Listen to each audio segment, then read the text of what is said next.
plague disease. First of all, let me recognize the current leadership, the city mayor, the superintendent of Grand Bassa, officials, and members of the local government of Grand Bassa. I want to recognize our distinguished National Chairman, Danga Augustine Cole. I want to recognize the representative of the district, my own brother Matthew Joe. I want to recognize our colleague. Everybody knows Yega, right? Yega, I want to say thank you for coming. You are not a member of the CDC, but you are a member of the opposition bloc. And we are very proud to associate ourselves with you. Thank you for coming. I want to recognize the chiefs, the youth, our mothers, the market women, the student community, the motorcyclists, the young boys, the peppers boys. I want to recognize and say thank you to all of you who honor me. I'm very proud. I say thank you very much. And I want to recognize all citizens, particularly those of you who have made sacrifices for the CDC. You know, majority of you have never personally benefited from CDC. But you have lived your life and blood and sweat for the cause of CDC. I want to say thank you. And those of you who have chosen to be leaders to represent CDC, I want to say to you that 2029 is your year.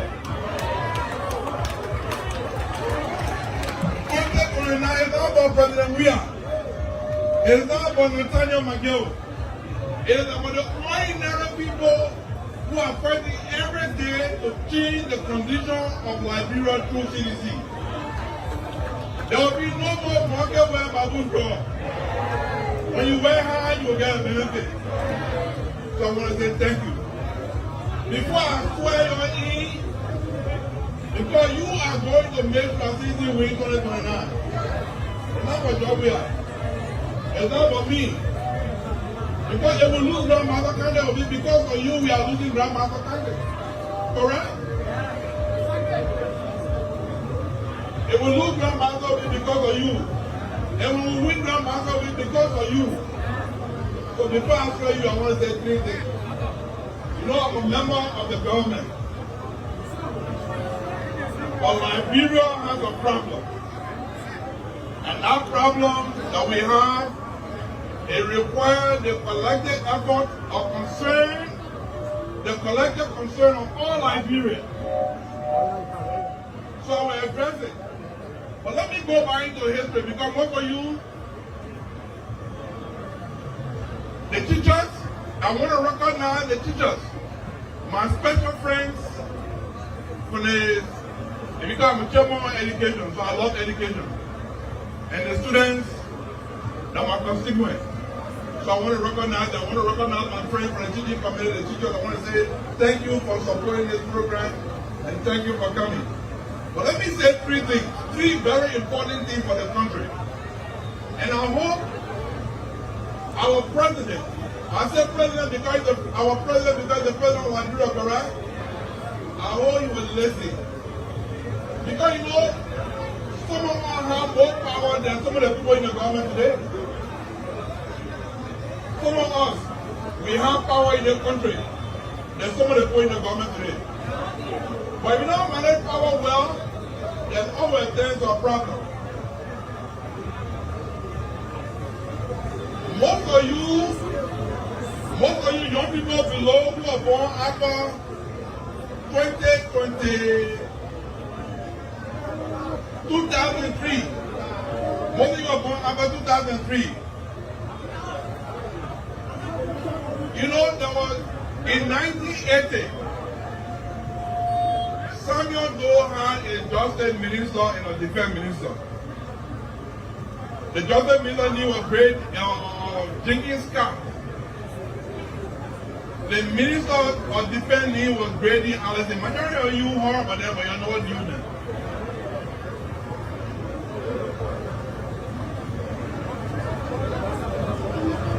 Justice Bishop Genghis Khan George was the most powerful justice minister. He never followed the law. He was arresting people. When you criticize the government, he will arrest you because he felt he had power. He was jailing people, but you know what happened to Genghis Khan? Genghis Khan died on the street. He died in a gunfight.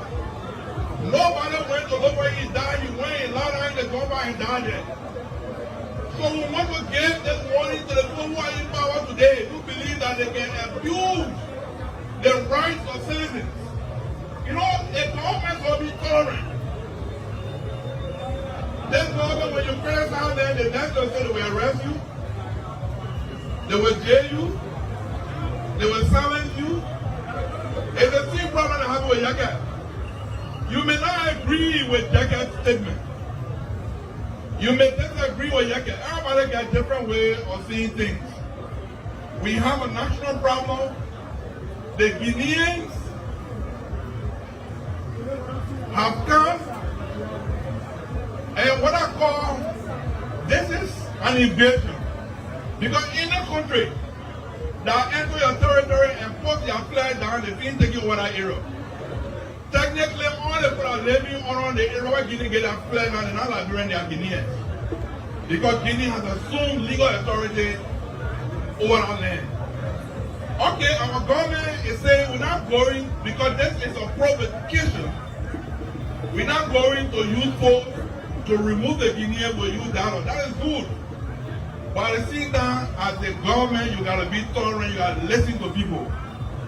I hear young people saying, and especially the Minister of Information saying, if you say we should get a full gun, God will give you a gun and take you to the war front. You know who made that statement? Y'all know who made that statement? During the war when law entered local countries, our former president, President Taylor, Princess Johnson Morris then was a human rights woman. She said she did not believe, and which she was entitled to her opinion, she did not believe that the rebels were in Lofa. President Taylor said it would take them from the helicopter and carry it to the war front. That is the same comment that Liberty are making today. And they said Taylor was wrong then, you think they're right now? If Taylor was wrong then, you think they're right now? No. Because these children making the remark, believing that they're all Liberian. And they think that they are more Liberian than other people. Because they are in authority so they can abuse anyone. So if you can make another remark and you have problems. But let me tell you something. If the government decides to remove Yeke, expel Yeke from the legislature, Yeke, it will spend money. They will spend money to remove Yeke because they don't have the vote. They will go and bribe people to vote to remove Yeke, but Yeke still get a right to go and contest, and Yeke will win again. So why are you wasting money? Why are you wasting like principal money to remove Yeke for a statement that will not cost Liberia anything? For a statement that will not cause Liberia any damage. When you want to use government money to remove it, at the same time use government money to replace it, and when you're going to replace Yeke, the people will still go for Yeke again. So it's a waste of time. So I encourage the government not to pursue that. If the government got money, let it take money and treat more other people. Because when you get strong army, the people Guinea will not do it like Liberia. Because Guinea will not get strong army, so they're just walking into Liberia and taking our land. So that my advice I want to give the government. And I also want to warn our brother and our 7-year government because there's a tomorrow. Someone ain't get power. They just said for 2 years. Someone have more power than them. But now you government, they're there. They are there now. So it's a warning. Having said that, I want to believe in the devil. Grandmaster, that all the people here are they're part of the action. So I don't want you here to put on your right hand.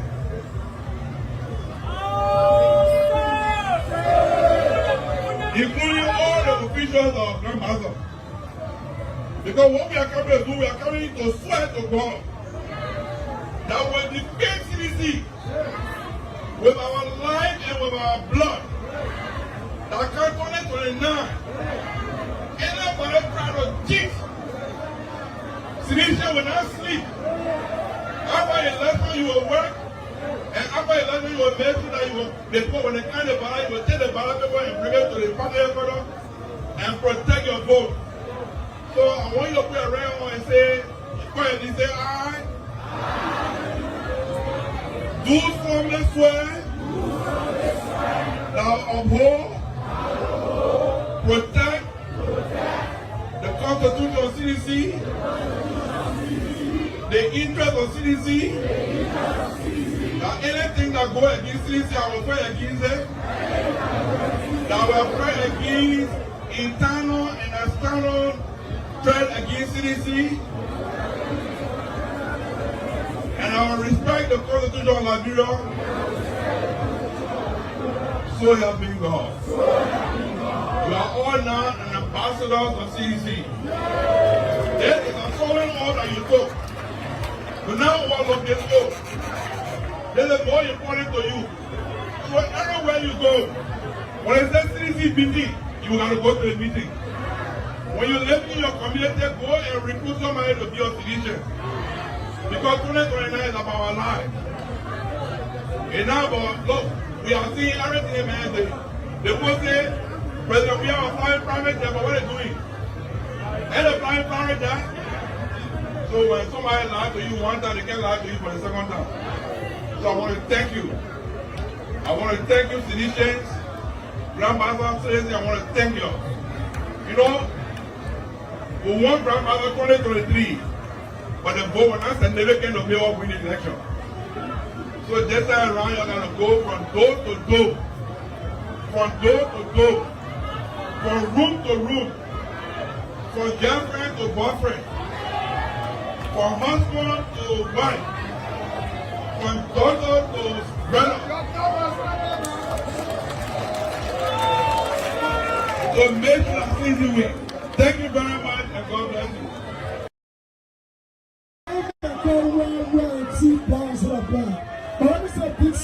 Welcome. This is from Marshall County from the Latoya District. You are welcome. But put your hands together as we call on Honorable Yaka. Give me a special step.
Let me tell you something today.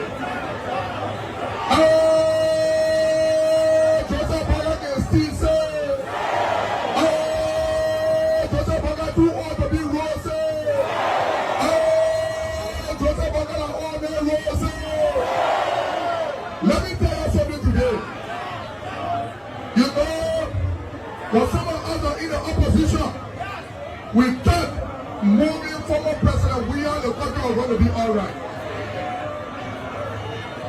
I will say,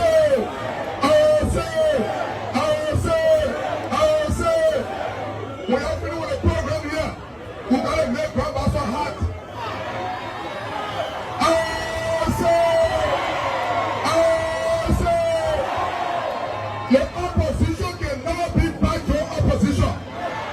When we finish with the program here, we'll parade the street of Grand Pastor opposition rally.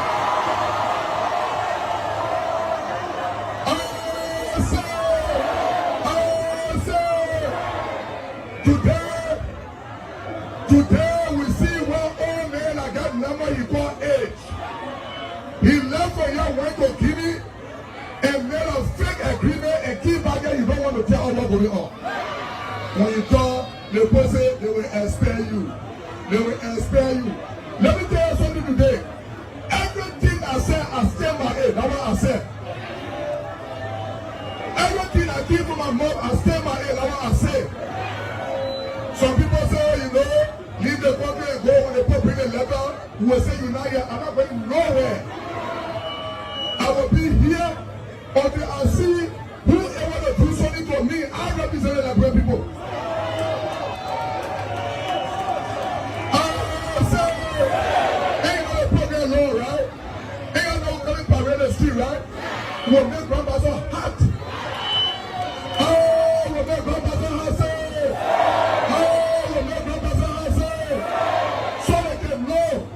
Now 2029 one round, no second round. Oh, 2029 one round, say. 2029 one round, say. So I got ready, yeah? I'm keeping the stamina for the highway. I'm probably going here with music over it. We will show the opposition strength in Grand Pastor County. The opposition is not behind the horse opposition. And nobody can make us scared in the country. I remember 6 years ago, we challenged the ruling party here. And we can still do it. We can still do it. Nobody who Liberian than you and myself, we are all Liberian in the country. For all men, one can feel him, all him, or home, my grandchildren. When Joseph Parker feel him, all him, or home, my grandchildren. Liberian not for all men. The time was campaigning for him, he was joking. Now today he say, oh man, y'all know if you need, they're going to go to play with Tete. I say, Muya, Paka going to play with Tete, Muya. I hear you, I'll go. I hear you, I'm coming to my time, go. Muya, Paka going to play with Tete, Muya. You going to play with Tete, Muya. Y'all keep the seminar, we're coming. Grandmaster outside now so you can see the opposition.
DK Away, what's up, man? Welcome to the Heat Hour.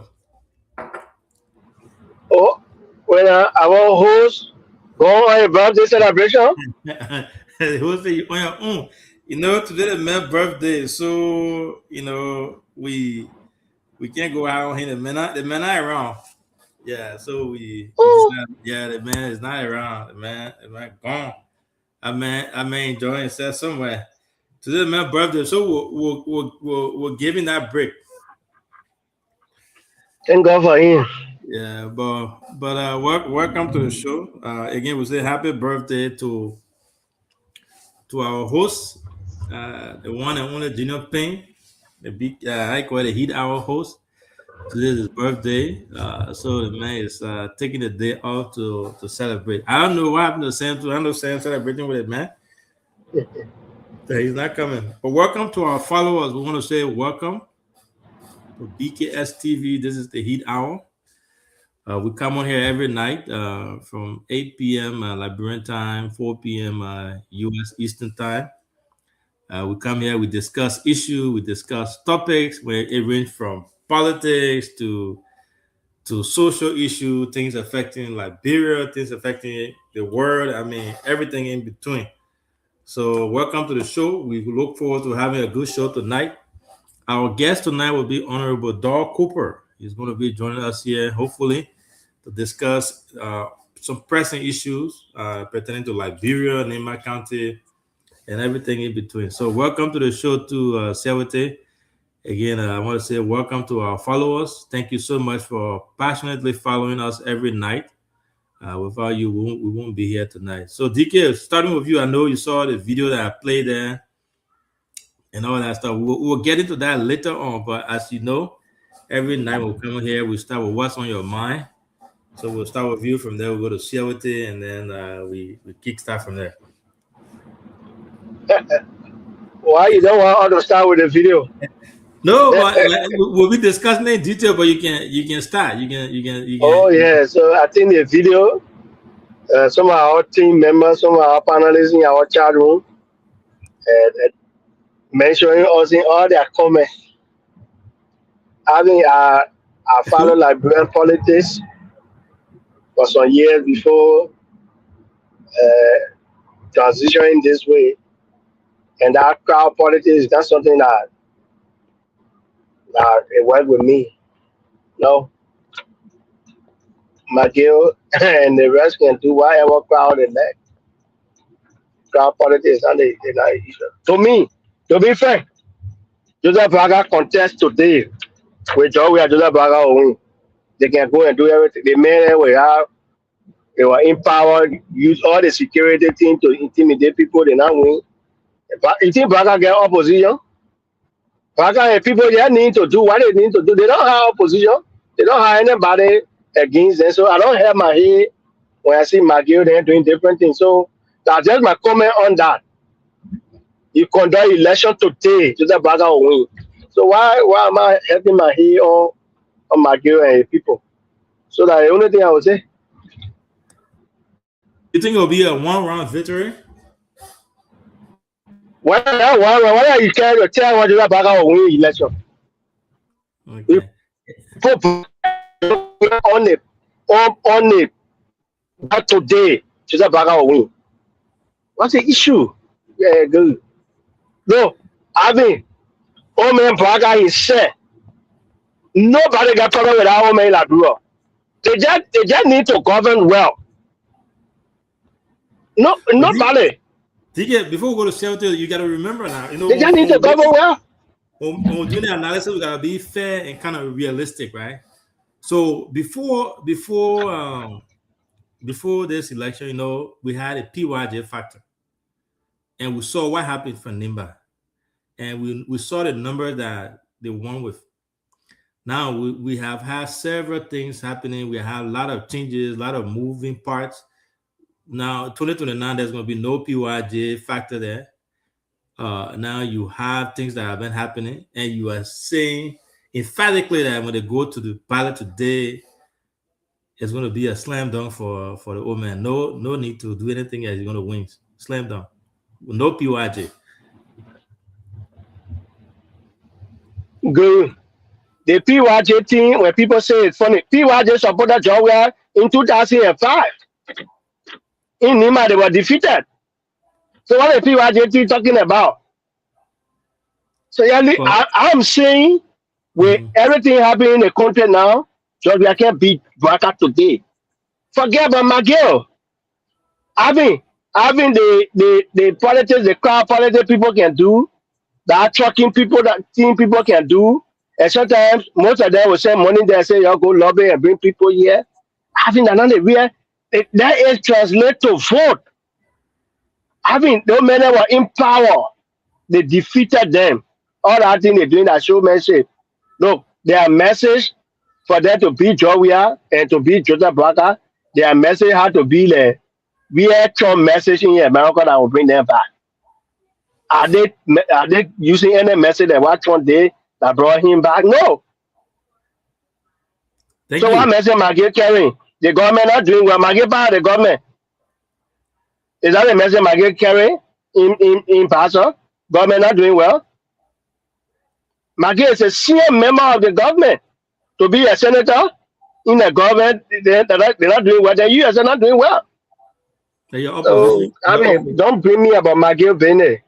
Maggie can't be. Look, the mistake CDC continue to make is the people that are making face of their party. Mm-hmm. You can't make. No, a CDC really serious. They need to revamp all those criminal, all those people that created problem for Georgia. They need to take them around from Georgia. Bring new face. Those faces will be appealing. I think that they sing so Maggie when sing. That they sing so Maggie when sing. He doesn't sing that song before. Yeah, but That's a different thing. I agree with you, but the crowd politics thing, we've seen that. Seven over to you. The crowd politics thing, we've seen that. Even you have a lot of people show up for Cummins, a lot of people show up for this other person, and then at the end of the day, we see that guy from Japan, that is the ambassador of Japan, winning Cummins and stuff like that. So the crowd politics is something that is deceiving. But we can't just downplay that with everything that is happening in the country. Gas price, people, job, unemployment, people are actually complaining. So you can't just downplay that they can come and say with the high election today. So most people go over there because they are frustrated. And that's why Opon left from there, because Liberians were frustrated with the way things were going. So you got to remember now. So it's not something just easy you say. But overall, Charity, I'm going to have you give your 2 cents on that. We'll have our guest in the back. Honorable Doug Cooper is going to be our guest tonight. So DK, just jumping at in there because he's so hot. He want to discuss that topic, but we want to keep it for our guest here. What's on your mind, Charity, tonight before we bring our guest on? Yeah, good evening, CEO DK, and to our listening audience. I mean, like you said, the training issues, they are all, once you got to do with Liberia, I think the basic thing we had a few days was the issue of the border and all of this discussion. But with today's situation, I mean, basically, the good thing is, if it was a debate, then we were going to go there, because sometimes before you give these analysis, it will be on the basis of data. Mm-hmm. So, I mean, right now, from what we can see facially, we can say that at least the CDC, in fact, the Unity Party in her first 2 years, at least they are making difference. That's what I can say. Because if we had guys from the other side to get the conversation, but right now to make it, for me, that's why I don't want to make too much statement on it, because there's no other side of the IO to have a conversation. Yeah, it'll be one sided. It'll be one sided. If we had the other guys here, then of course. But I do know, in the last 2 years, if you do your comparison, you get to know that there are some tremendous changes. There's huge difference in governance. So that's what I can say. But I mean, I like to argue when you have opposing force, but where you just lash at one person and there's no person debate. Yeah, so that's what I can say. But I mean, it'll be a good show. We expect Doug Cooper, he's a firing person that I know, because he's been member of the local government now for a few years. So I mean, it's good to be in conversation with him tonight. Yeah, he's in the back. His camera is on, but once he gets to the camera, that will bring him on. Again, happy birthday to Gino. Happy birthday to our host. The man is training everywhere on Facebook today. To be host for BKS now, that got over close to 50,000 followers. Yeah, it's a huge it's a huge accomplishment. So I mean, today is good. Yeah. You know, it's funny. Yesterday, no, day before, we were talking. Say, oh, you know, we'll have Honorable Dr. Cooper on Friday. You know, Friday at the man's birthday. We don't think it's gonna. You know, I'll be here. You know, I'll be here. I'll make sure I attend. I just laugh. I say, your birthday in Kigali. Possible. Right now, the guys are outside. I mean, are you gonna be Those men are going to Avenue right now, so you can't get our man today. In fact, the man just disappeared. He disappeared. You can see. But overall, we wish him happy birthday. He has been a tremendous help to this platform. The time difference, being Kigali, I know, staying up till 2 o'clock at night every day. You know, 7 hours difference, sometimes 8 hours. Yeah. So sometimes I would tell him, I said, you know, we don't have to come here every night. We gotta do this. He said, no, oh man, we'll do it. Let's do it every night. And he has committed to come on here every night. He does it really, really well, and I'm proud of him. I know you too. To all of us here, we are proud of him. We want to say happy birthday to him. We pray that he continue to do a great job. So DK, we still have our guest in the back there. Once he gets to the camera, we will bring him on. So Dr. Moniba, I think that's his name, right? Dr. Clarence Moniba. I forgot his political party name. He's going to be our guest. We're still trying to work out the details as far as the specific date goes. But once we get that day, we'll be bringing him on here, and we should have a great show because you don't have a lot of presence in Limba there. And when we got to them, they were excited about being on our show. So look forward to that. But yeah, so recently,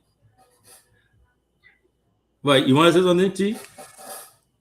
Yes. So yes, when we're getting in, you were talking about my comment about CDC and the McGill dissertation in Basel, and you try to spin it around the current economic situation taking place globally.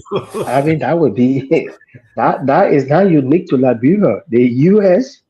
that even started that whole thing is fighting to call for ceasefire. That issue with Iran, with the threat of Hamas, is not only about petroleum. That particular port is heavily. You see, the World Health Organization, everybody are crying for that ceasefire because there were pharmaceutical company used to ship medications and everything. So if anybody think that thing is unique to Liberia, you use the current gas situation around the world to Liberia. Having about gas today, and to me, I think we have to use only one car now instead of using 2 cars in my house. Let me give you a good example though. If we go by that rationale, right? In 2020, when Trump was president, when he took over, the economy went up. The U.S. economy was just going record. It was just doing really well. The market was going up. The numbers were all fine. The man was doing extremely well. Then coronavirus came. Guess what happened?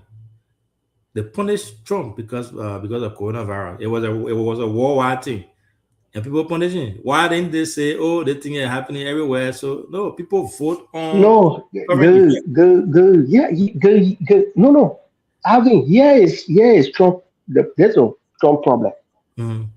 Trump denial was Trump problem. Trump did not accept. Look, the conspiracy theory that Trump used all the time. Start blaming that the FASA, the Chinese, the Corona came. When there's an epidemic, you face it as an emergency. Now, when you start blaming up to today, blaming Joe Biden about border crisis, blaming Dr. Fauci about COVID, they lie on the vaccine and they do this, that was his problem. A problem. Nobody blamed Trump because Corona came. No. He denied towards Corona and how people were fighting, scientists were fighting to come up with vaccine and everything that he keep denying was the problem. There's viral outbreak all around the world, but do not try to deny. Denial was Trump's problem and why he was punished for in the first term. Thank you. So don't go there. Nobody denying Liberia about Yeah, nobody deny about Liberia, about petroleum crisis in Liberia, and the blaming say Braca say no, the petroleum crisis is not real. No, no, no, no. Nobody doing it around the world. So Thank you. don't go there. And CDC will not do that. Thank you. We'll leave that as Sia just said. It will be hard for us to have that discussion because we don't have the other folks on the other side to kind of defend themselves. So I'm not a CDCian, so I can defend them here on those issues. Welcome to the show, Honorable Cooper. How you doing today? You are muted. Let's see. I think you have.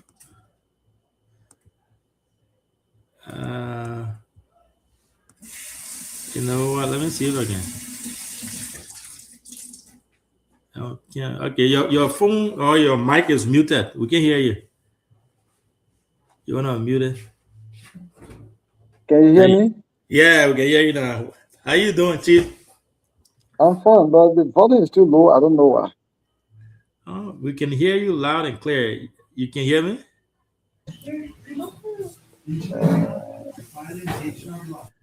You want to go out and come back in? Yeah, either he restart the phone or he go by. Yes. You want to go out and come back in? The volume is very low. Okay, go out and come back in. All right. So what we'll do is we'll try to get one of the CDCians to come. I know my man Kalasco and myself will be working something behind the scene for him to come. Honorable Gray too. I can get him to come on here to defend. And then also Honorable Yelu. Yeah, I know he's in country now, so we should be able to get him to come and can defend. They can defend the CDC. Or maybe we could have Cyrus, the great Cyrus, the man from the Green City, to come and can defend. Welcome to the show, Cyrus. Thank you. Really, my show, yeah. Yeah, you really got guests today. We can't guess from now. You do for it. Go on, that one is. Go on, my show. Welcome to the show. I don't know if you follow the videos that we play and stuff like that. No, I've been running around doing some other stuff. I just joined the show. Oh, okay. Today is our host's birthday. Today is birthday. Remember that time we were having the show? Jion said, "Oh, I will be there. Even on my birthday, say I'll make sure I can host the show." Send 12 o'clock here for you. Sure, Yeah, he's sure. But tonight we'll be hosting Honorable Doug Cooper. He's having some technical difficulties here. He should be joining us here shortly. But in the meantime, as we always do, welcome to the show and what's on your mind while we are with our guests. Well, guys, it's great to be back here to start a talking point. Great to see Honorable Dr.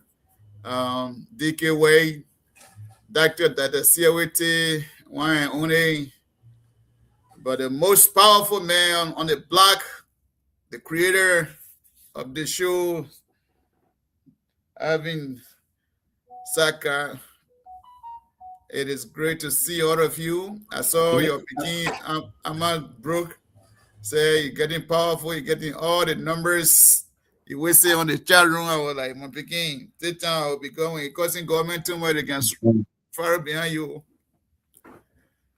But it's great to be here. I mean, let's dive into the conversation. I guess we are hosting one of the most powerful and one of the most powerful sons of Nimba County tonight, and we are here we'll fire him up tonight. I like that. Men that are fire, so fire hit fire. I want to come in.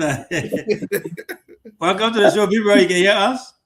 Thank you. Yes, I can hear you. All right, thank you so much. Again, welcome to BKS Heat Hour. This is your second time. I want to say thank you so much for coming. You know, when I reach out to you, you never even hesitated. You say, "My son, I will be there." And you know, with all your busy schedule, you made it and you've come here. So I want to say thank you for the support that you also give to the platform behind the scene when it comes to moral support, advice, and all that stuff. I want to say thank you. Welcome to the show. I'm honored. Thank you. I've been between a lot for the past few days, particularly concerning the vehicle of the past president that had the accident in Qatar. So I've been charged with responsibility to handle some of those issues. So I've been between Ganta, Tapeta, the hospitals where the victims are, even the deceased, meeting with their families. But when you called me, I decided to take up the time today to at least spend an hour with you guys. So I'm really honored to be here tonight. Thank you. And you're one of our elders, so it's always good to have elders, come and talk to us. When I call you, I say, come to lecture, because it's not even interview. It's more of a conversation with the elders, especially with everything that's happening from the Guinea border to Liberia, Nimba. I think we want to say thank you for at least giving us an hour tonight to come and join us as we discuss. But before we go to the national issues, how's your farm going? I see you been doing a little farm thing there, planting your things. And how's the farm? How's the process, the progress? Well, we thank God. I started this as far back as 2012 when I started with in fact, for the raw farm, I started it in 1989. Oh, wow. I started the raw farm, and then immediately the war came. So it interrupted some of what we planned to do. But at least 1989, I did a little portion of it, and then we all shifted to war. So I used my in-law to help me. So at least we get a raw farm, but the cocoa farming I started in 2012 in my hometown, Glen-Sophie.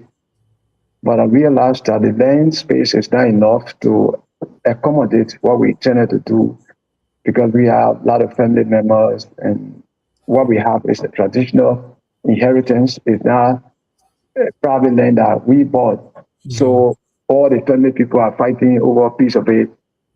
And then I thought that it was unfair for me to take a huge portion of it for farming. The rest of the family people will feel, disenfranchised or maybe deprived. So I felt it was important for me to secure another place. That's how I went to Yahweh and secured 400 acres of land. It's where we're doing. So I have the first farm, cocoa farm in Glen, and the second farm is what we own now that you can see. Mm-hmm. But we thank God that at least all is well with my less basic time. I'm usually there to help motivate the workers, the manager, the supervisor, and the rest of the contractors. I'm there to motivate them. I came from there. In fact, when I was in Tapeta on Sunday, after meeting with the families of the deceased, I ran there, spent the night with them, and came out. So all is well. We thank God for, His grace. Thank you. And our condolences to the family of the deceased, and we wish all those who were hurt in the accident speedy recovery. We'll go straight to the point. I know we don't have enough time here with you. I will start first. I will start with the border issue. You have been, I follow you on your Facebook page. You make a lot of points. You give your recommendation, your suggestions on there.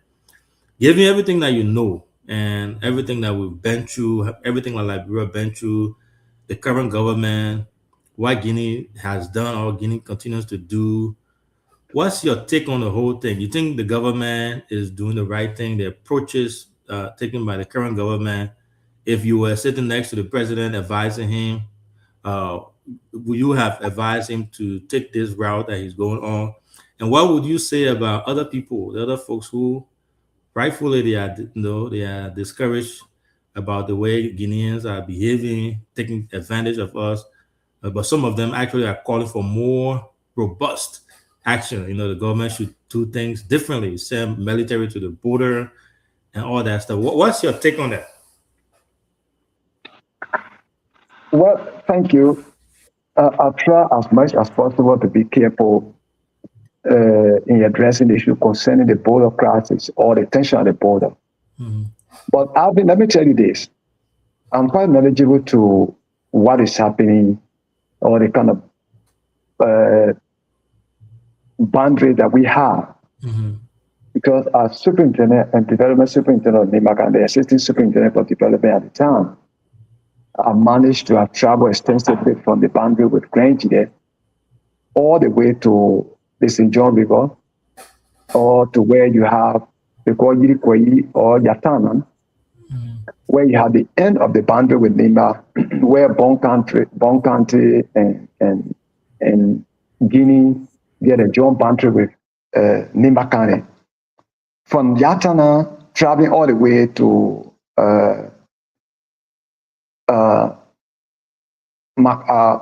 where they call Bongoma in Lufa County, it's a long distance border.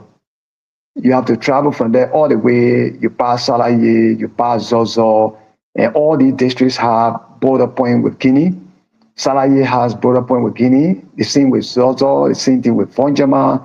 Then you go to Kolaun before you go to Foya, which is the end of the boundary between Guinea and Liberia. I have traveled extensively along those borders, and I know exactly where you're talking about, because even the boundary with Wam and Rankoli in Foya district, because there are three clans, regional clans in Foya that is now called district. You have Rankoli, Wam, and Tinya. Those are the three clans, original clans of Foya district.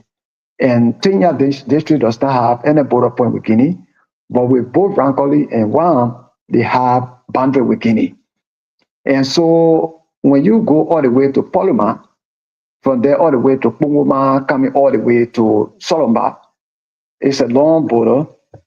But then along the Tinya way, there's no river. I mean, it's the land border.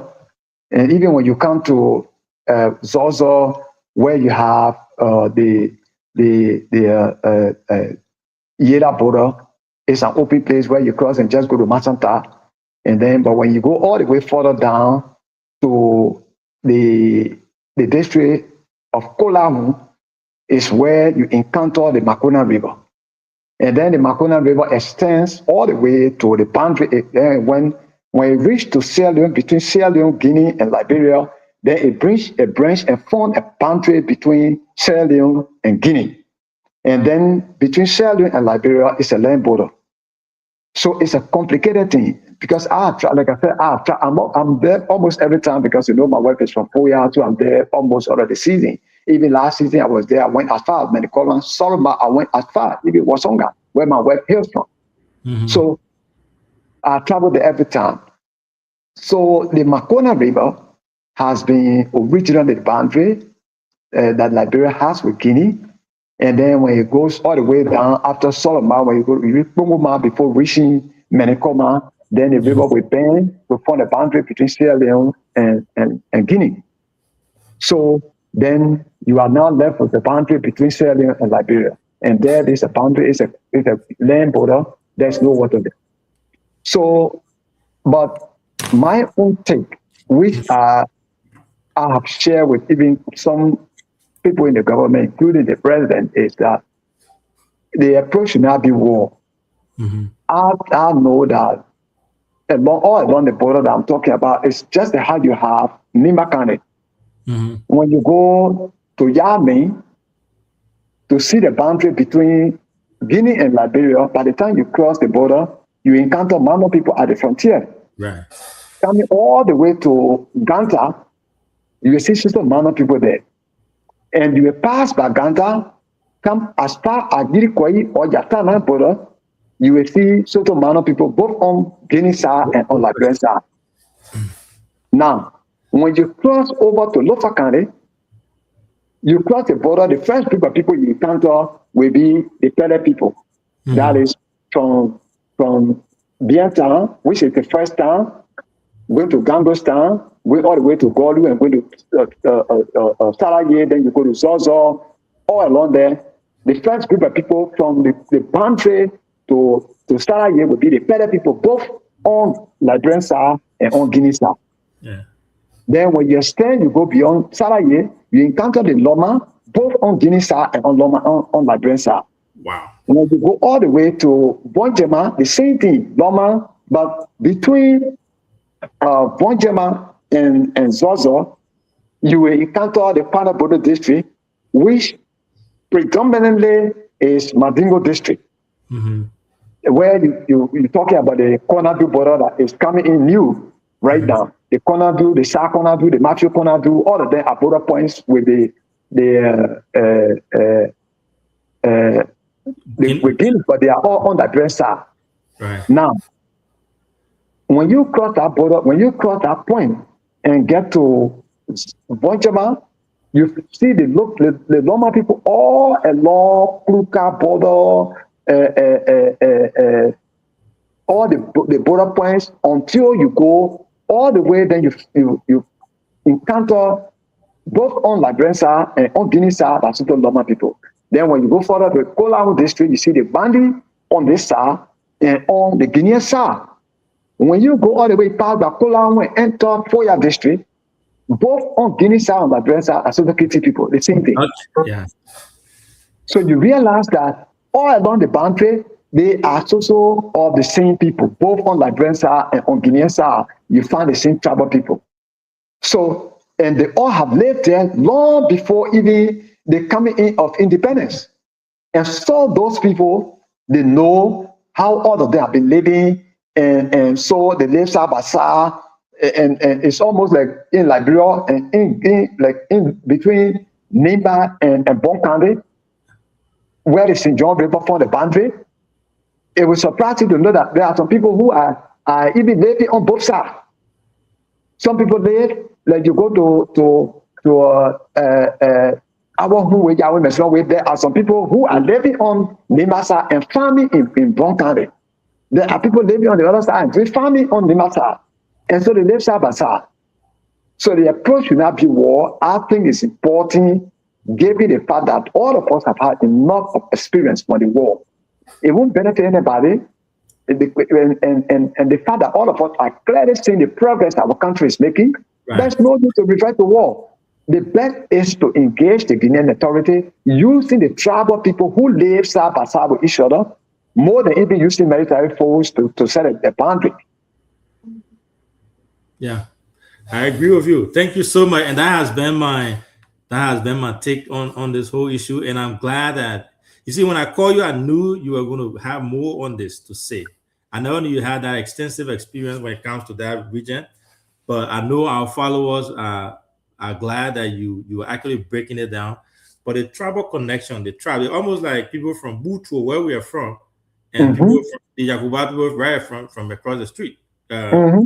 Over there. So it's just hard. And the people they have family they all intertwined, they speak the same dialect, it's the same thing. So I have said it and I continue to say, for me, I don't even like to even hear the war thing said, because we all know what we went through.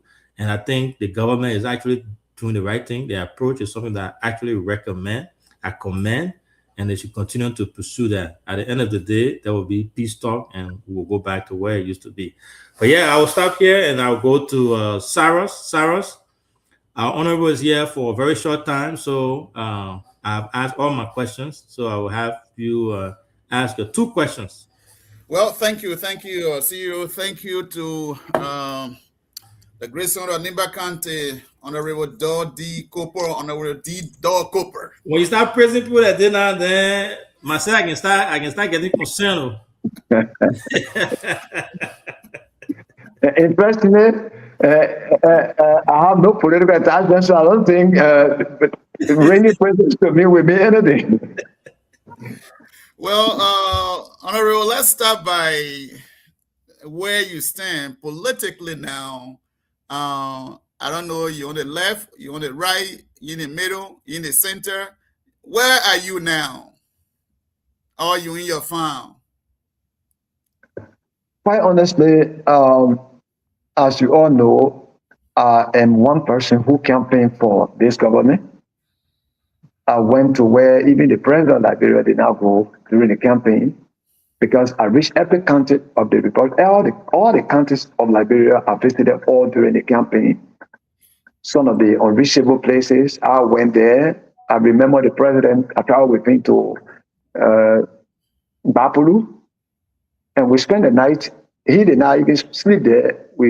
After the campaign, he returned to Bombing Hills, and I slept in Bapulu. The next day I left and went as far as Henry Town, and that was my first time going there. So there are a lot of places where I went to campaign for this government, and so we did that for reason. Apparently, a lot of us are not keeping records of what is happening in our country.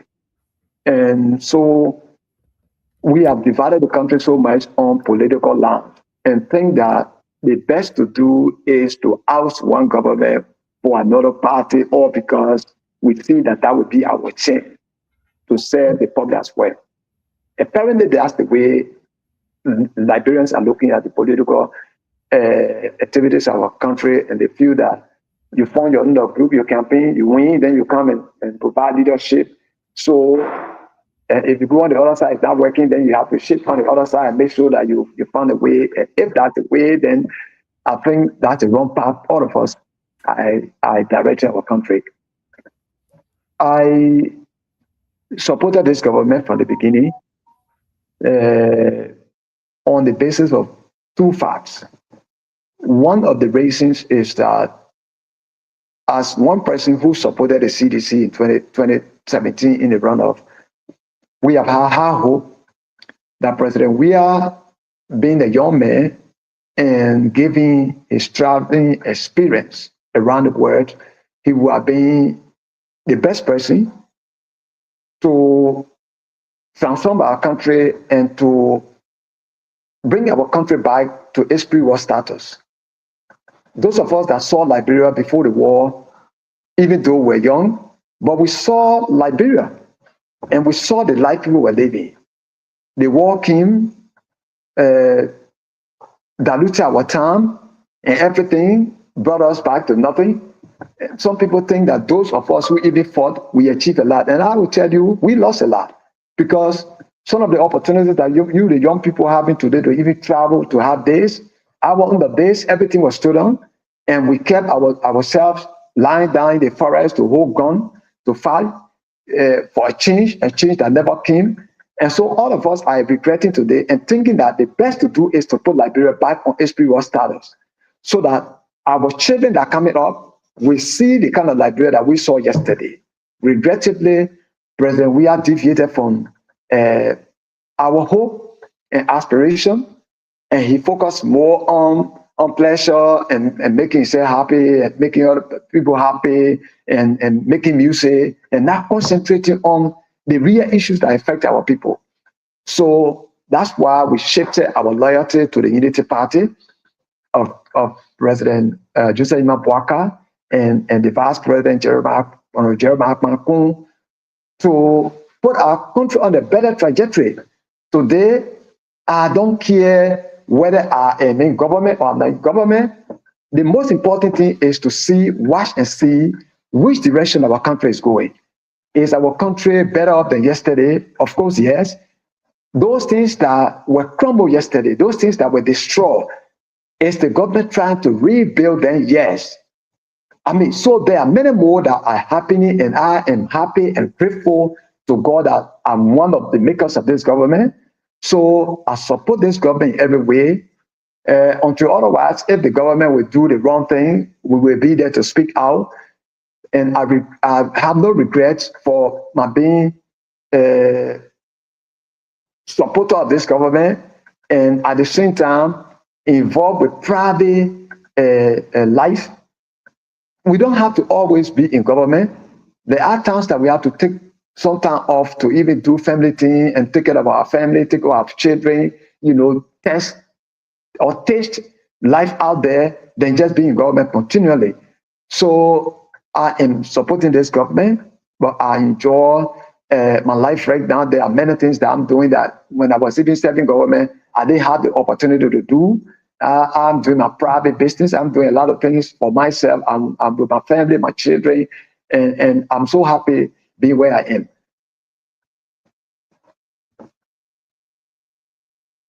Quickly here is Doug Cooper. There has been a rumor all over the place the past few weeks that Doug Cooper is going to be one of the contenders in 2029 senatorial election in Nimba, in the great county of Nimba County. Where Doug Cooper stand with this? You know, it's difficult to predict the future because even people who run it up and down, they want to be president at this early stage, they run it up and down. I see as with the resources, I tell you, politics is all about time and variables. Now, it's too early for anybody to think that you can run campaign at this stage and even sustain any gain. If you put people together today in Monrovia and the whole Monrovia get locked down, are you ready and prepared to sustain that? You think it's possible to sustain that? Never. So I'm not thinking about politics right now. So with that comment, what would be your advice to Musa Hassan Bedete? But man, talking about insane for like people say, I told you, I said, man, when the man was praising you, so the man had different question under his sleeve. Oh, no problem. But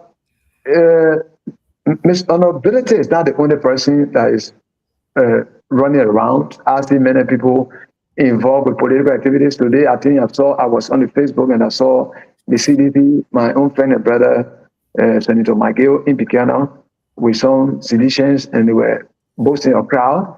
And I was just laughing because there's no way you maintain that. I mean, crowd gain in politics in our country, I never worked for anybody. You were here when Barney Sherman, Councilor Barney Sherman started with us, when I was a youth chair for Nimba County for Liberian Action Party, you know.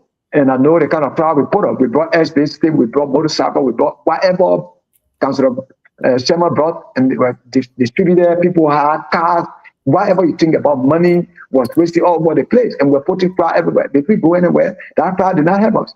And we could not sustain it. So the fact that you can't sustain crowd from 2026 right now all the way to 2027 or 2028, it would be a mockery for anybody to think that you're making any gain. I tell you, look, like I said, politics or election is all about time and variables. The variables you see right now might not remain constant until 2028. So why would I want to waste my time? If I even have an ambition of running, you think I can run around now, or 30 people I want to run? So, but quite sincerely, I'm not thinking about running right now. I'm thinking more about taking care of my children, building my family up. At least they have been some time away from my children when I was serving government, and I want to have a relaxed mind and concentrate more on my children and my family. I want to impact the society more. Some of my contribution I can make to even our community where we are, where we hear from. There are things that I can do as giving back to our community than just thinking about politics and building political ambition. Can you guys hear me now? Because I think I'm stuck. Yeah, you just. Oh, you can hear my voice?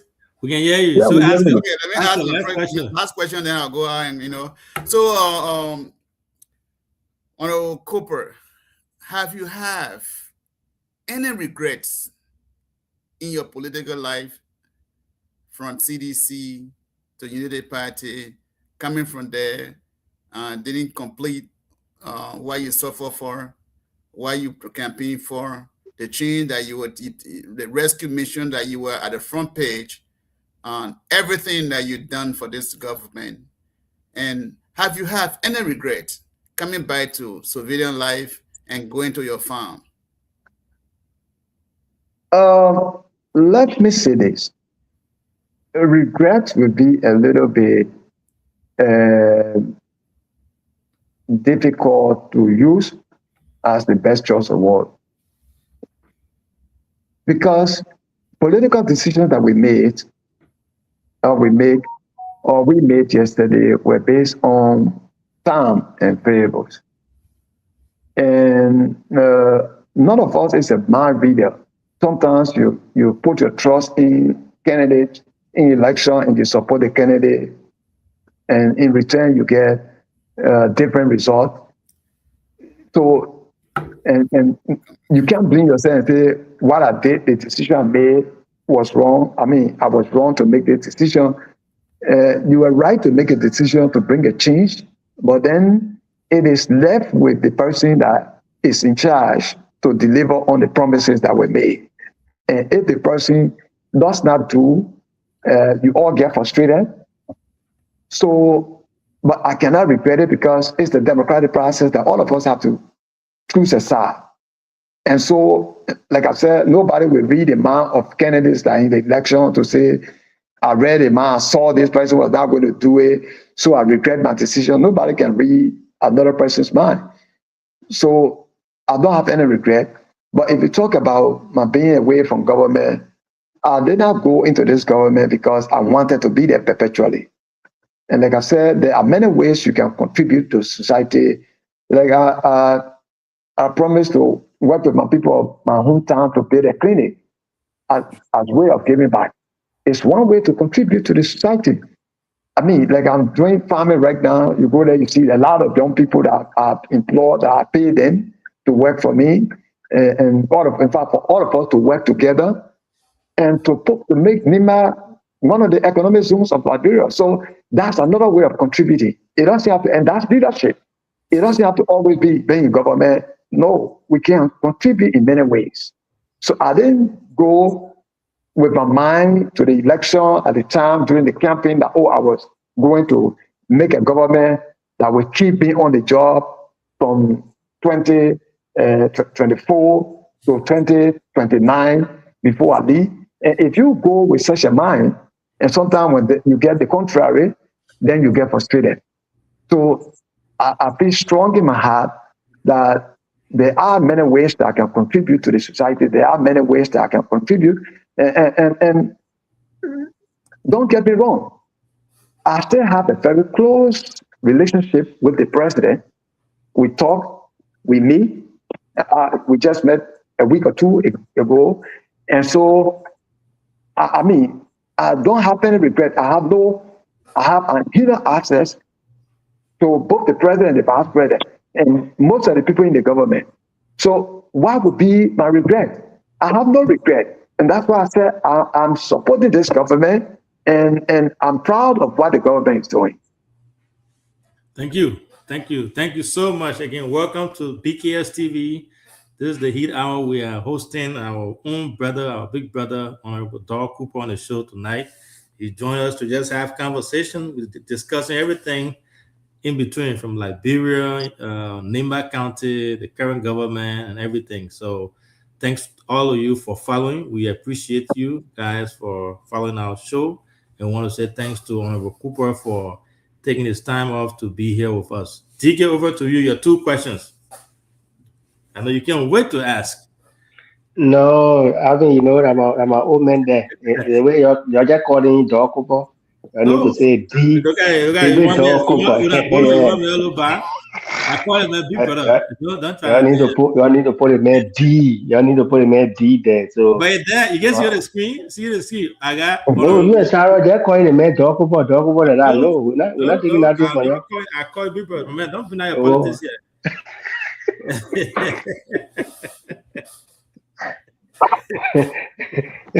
Okay, thank you. Our soup, a soup is always a soup. Sarah asked in passage, do you have intention? And you said you can't predict the future. My baby, can you clarify that one further for us, please?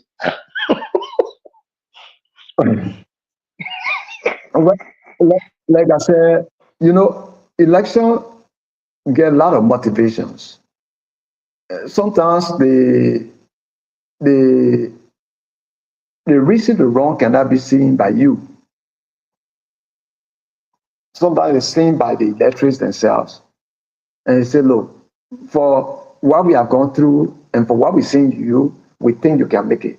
Sometimes you will even turn it down, but persistently, they will talk in your ears and you have to make a change of mind to go for what they want.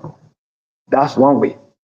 Another one can be, like I talk about variable time, between now and 2029, nobody knows what's going to happen? What if, God forbid, in one of the districts or in the county, one of the senators resign or one of the representatives resign and say, I don't want to continue. And the space is open, then your party say, okay, we see you as the best fit. Come and run for this. So who can predict that now? None of us here can do. So I like to always leave that with God until such a time when it is appropriate and expedient to do, then we decide on it. But for now, I have no political ambition. I'm not thinking about anything. I'm thinking more about what I just outlined previously. Thank you, Babe. I was just again putting your list. I know who you are. For me, I don't have questions. I only have a comment. Of late, the way you were firebrand in the past, old age has set in, and you are playing an elderly role since your resignation from government. I see you a lot with mediation and everything happening in the county. My prayer is continue to do that, continue to reach out even to people who disagree with the government, current government. You know, when you left our party that time, you were going to CDC or disagree with you, and we told you in your face. But this time we see you playing that elderly role, and with the issue from the accident, even when there was loss in the country with Senator Koga and the vice president, you were always the middleman trying to calm things down. I pray that God will give you the strength to continue to do that, to bring our country and people together. When you are done with the cleaning glass or please remember Booyah for us, there where we're from, so you can get your hand back there, or whoever that you think you can remind. So thank you for everything. I don't have questions for you. I just want to appreciate you for everything you continue to do. Yeah, sometimes when the thing comes, we disagree. Sometimes when you guys are closer to the power that be, when you're doing things, or without certify, for us here, the only thing we can do is to say it, clear our chest. Thankfully, the majority of us here on the platform are supporters of the government. So sometimes when we say it, people will say, oh, you're supporting your own government, say that. But if we don't say it publicly, we not point out those ills in the society so that we can work to make it better. Things will not be better for all of us. So thank you. The border crisis, you know that how far our city is developing Ganta. There's an entire community in Ganta that is named after you, the Dorkoba Avenue and everything. So whatever we can do for peace to reign, let's continue to do that. That's my point. I appreciate you. Thank you so kindly. Thank you. Thank you. Thank you. So before we go to Saturday, DK brought something really good up there. You know, the noise in the county has subsided so far from what we've seen, and you are one of the major forces behind that has led to that. What's your take now? You think you like the way things going now?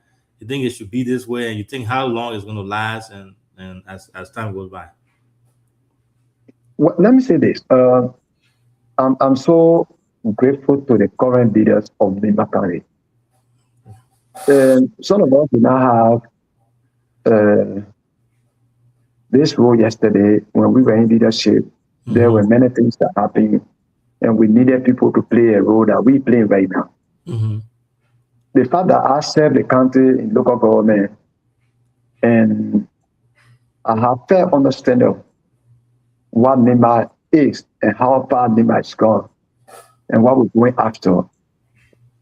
I think I sit in the best seat right now to play an elderly role to resolve some of the outstanding problems in the county. So I'm always on the back of all of them. And my role is to help resolve some of the outstanding crises in the country. And I reach out to, if you call anybody now from any political party in Nimba, they will tell you, I reach out to almost every one of them. You call Cargon, you call all the, even on the back, all the people there myself, all the people with different political parties, I call them, I reach out to them. We talk, and I always encourage them that, look, if we hold together, I understand the diversity, I understand the democratic process that requires us making choices in election, but that should not undermine our overall good of the country. That is unity. We all need to hold together. So I'm in a bike trying to always reach out to everybody. When elders are having meetings, I'm always there. I go to the meeting site. When young people are having some get together, like the other time, the young people of Nima were meeting or River, I was there. I went in and said, look, I came here to say I'm one of the, I will be as official on your activities. So I'm always there to make sure that everybody can come together, everybody can work together. And I want to encourage all of you. We can have our differences politically, but the United States, where many of our citizens live, the people go to election after 4 years. And when the election is over, the past is put behind them, and the first ahead, thinking about how that country can progress. They don't hold that look, since yesterday you and I contested against each other, we become perpetual enemies. I mean, we should try to discard what is in election and move forward. And so I'm so happy that Nima is on this path. I can guarantee you that we have, even though obviously we have isolated cases, but on the overall, Nima is moving great, and we are all working together. And if you talk to some of the lawmakers, sometimes they have disagreement, I will quickly call the other person, or they have disagreement with the superintendent, I will invite the both and say, let's meet. Then they must say, many places they must have a meeting. I'll take them and we'll go sit down and talk. I say, look, I'm your big brother. I mean, some of you are older than me, but the role I play, I become head of the county. Let's talk.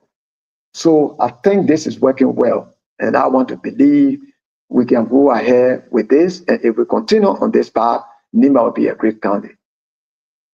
Thank you so much, and I can attest to that. Your approach is completely different, and you are playing your role very well. I have to say that. I really admire the way you talk to people, the way you give recommendation, advice. Even myself, I hear sometimes when I go somewhere, you will reach out to me and you will give advice, recommendation, and I have taken that to be a huge deal. And we need people like that, though, people in our society, because without elders in the back, we can't succeed. So I want to say thank you for everything that you are doing, and you continue to do that as we continue to go up there. Siawete, who's supposed to be the next person in line here to ask this question? It looks like he stepped away because of some other engagement with family. But overall, Sarah, if you got one more question you can ask, and then I think Big Brother got a few more minutes here with us, then we'll let him go because he's a busy man. Yes, since he's here today, it's an opportunity to. I asked a question about his regret. He said regrets is a little bit too much or too hard. But again, I will still continue with it. Mr.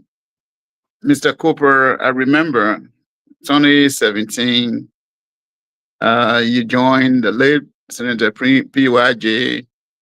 You guys brought Joshua to power with the hope that Nima County will receive all whatever you guys were suggesting to him. And you guys were more enthusiasm of whatever you saw it in him that he was going to do for Nima.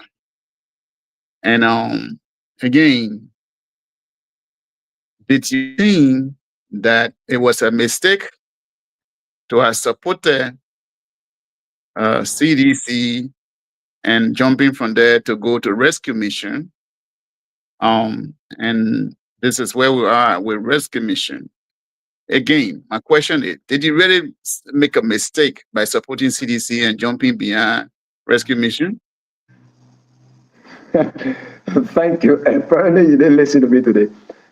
There was no mistake. Sometimes I try as much as possible to find a better way to address the issue with what people call regret or mistake. Like I said, none of us read each other's mind. And the Constitution of Liberia requires that we make decisions on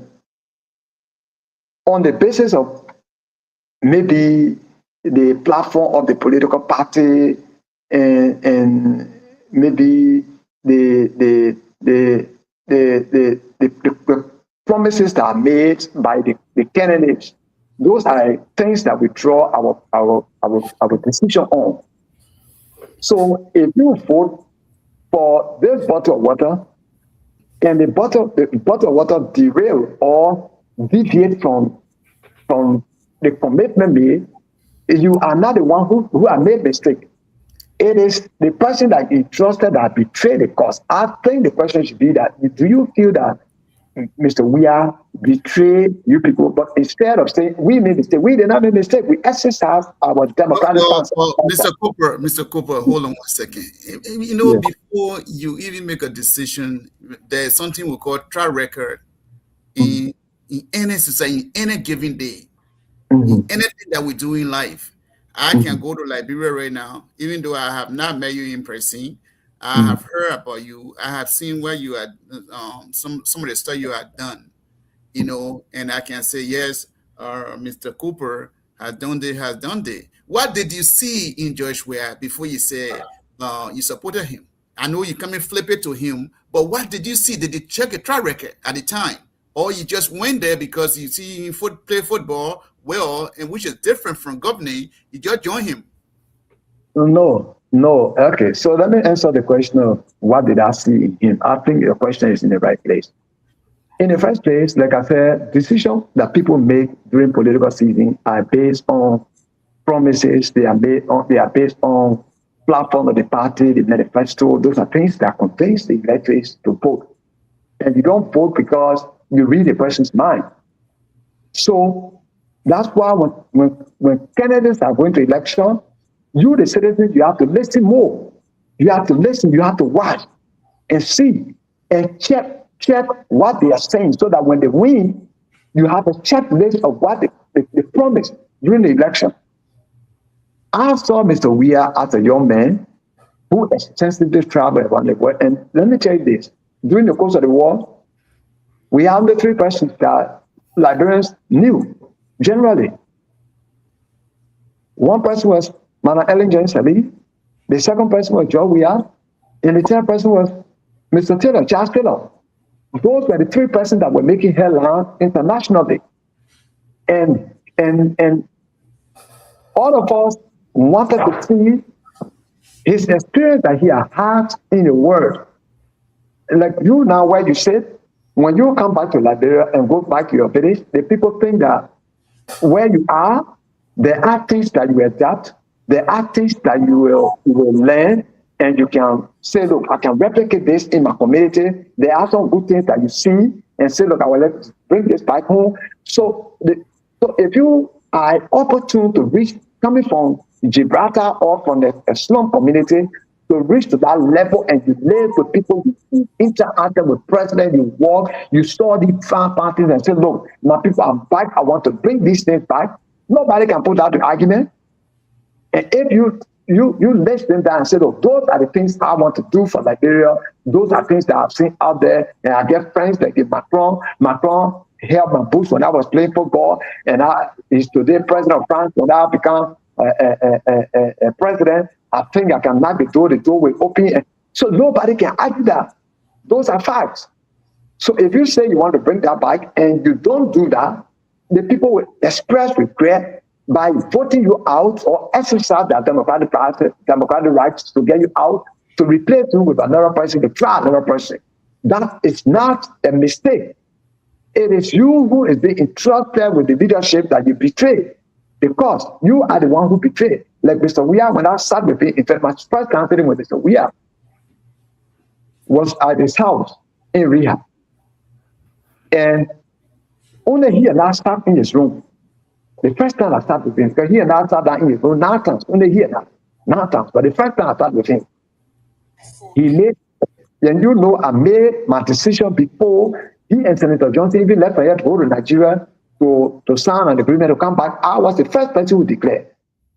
So we sat down, and there were things said, Nimba people, look, I wanted to even take him advice running away from Nimba, but the fact that Ambassador Boaka already gone ahead of me, I mean, no, he said, the fact that I've already chosen Joel from Bontante, I cannot do otherwise. But Nimba, we can all work together.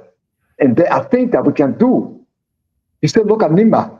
Nimba is the industrial county in Liberia. When you look at Nimba, it's the only place. When I travel all around Liberia, since I got back, when I go to Ganta, I go to Senegal, I feel at home. And I see, because I grew up in Yekepa. And I think we can make Yekepa a tourist center. So all these beautiful things, who can argue that? You can't argue that. So if he said he will do these things and he did not do, all you have to do is to change your decision to say, look, we try you, but you could not reach the finish line. We can try another person to see. That's not a mistake. Thank you. Well, Thank you. Thank you. Go. So Tete can ask a question. No, we're not letting you go back and forth, my guest. Don't even try. You see how I'm in the dark. I'm to say at least in that kind of, I don't know what happened. So, but 70, you know, we have our guest here. Our big brother has been here with us for about, I would say, I forgot the time, about 42 minutes now. So we'll have you ask your 2 questions. And then from there, we'll go to Aman to ask his 1 question, and then we'll let our guests go for the night. Yeah, thank you, CEO. Good evening to Popo. For me, I always call him Soup. So, you know, once a superintendent, that position is always, yeah. So, you know, what I want to say is that I think DK touched some. I think you are also helping at the back to stabilize a lot of things in the county.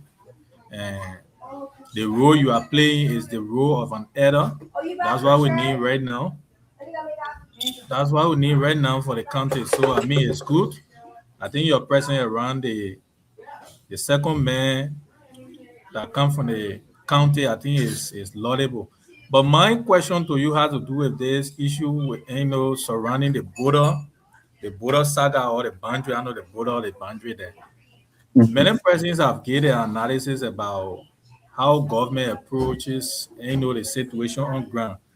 The last time we saw the involvement of the superintendent from LOFA, you know, mediating and other criticizing on his role he played. So you serve as local government here. I want to know what would be your advice, because some are saying the president was there with the foreign minister, and then the superintendent who went there. What difference is he playing as a superintendent? Well, I think I understand some of the arguments that are being on the Facebook and even on the radio stations. The president is having a messenger, which is the superintendent for each county. And so it's like the president traveled from here to Ghana, the ambassador of Liberia to Ghana becomes the messenger for the president. So the ambassador will not say, since the president is here, let me move from here and go that the president will have to do. Because anything happened to the president at that particular point, you are held liable. So you guarantee the security of the president whenever he's in your county. So you are the first line of contact. So there's no way that you will say the superintendent should not have been there since the president was there. He needed to be there first and make sure that the ground is softened and even make the appropriate introduction and say, look, Mr. President, this is the commissioner for the area across the border on the Guinean side, or this is the SAGI, that is the commander here. So the president will not know. So you make the introduction. You take the lead.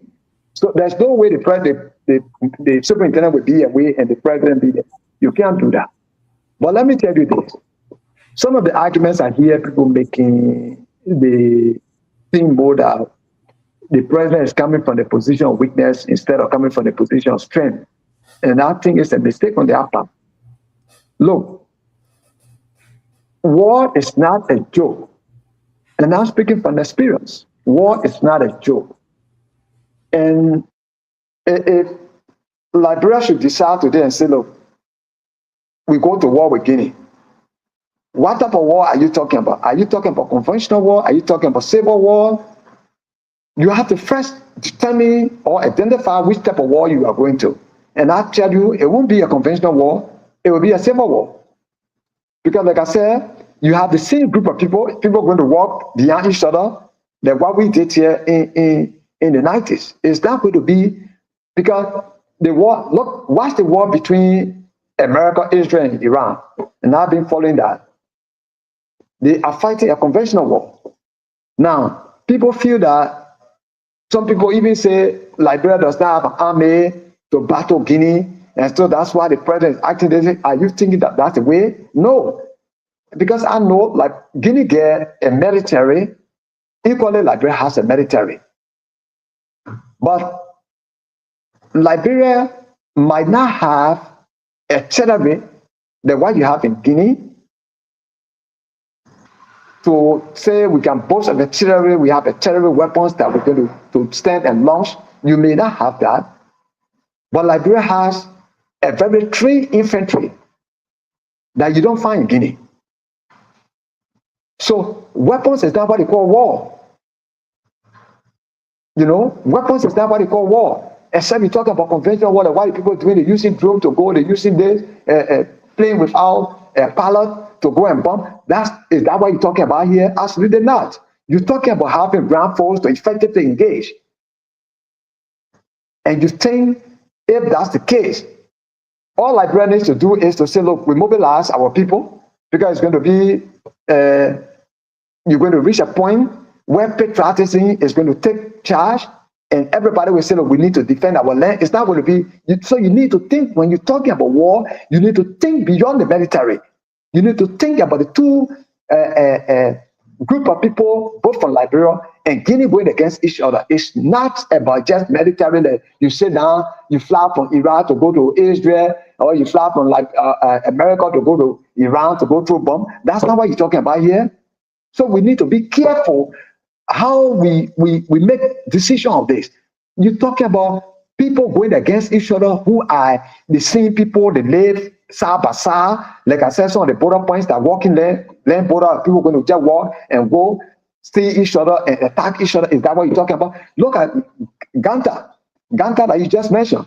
Portion of Ganta predominantly is occupied by Guineans. And you go to Guinea, when you cross, last year I was in Guinea, you know, in a town called Gonon.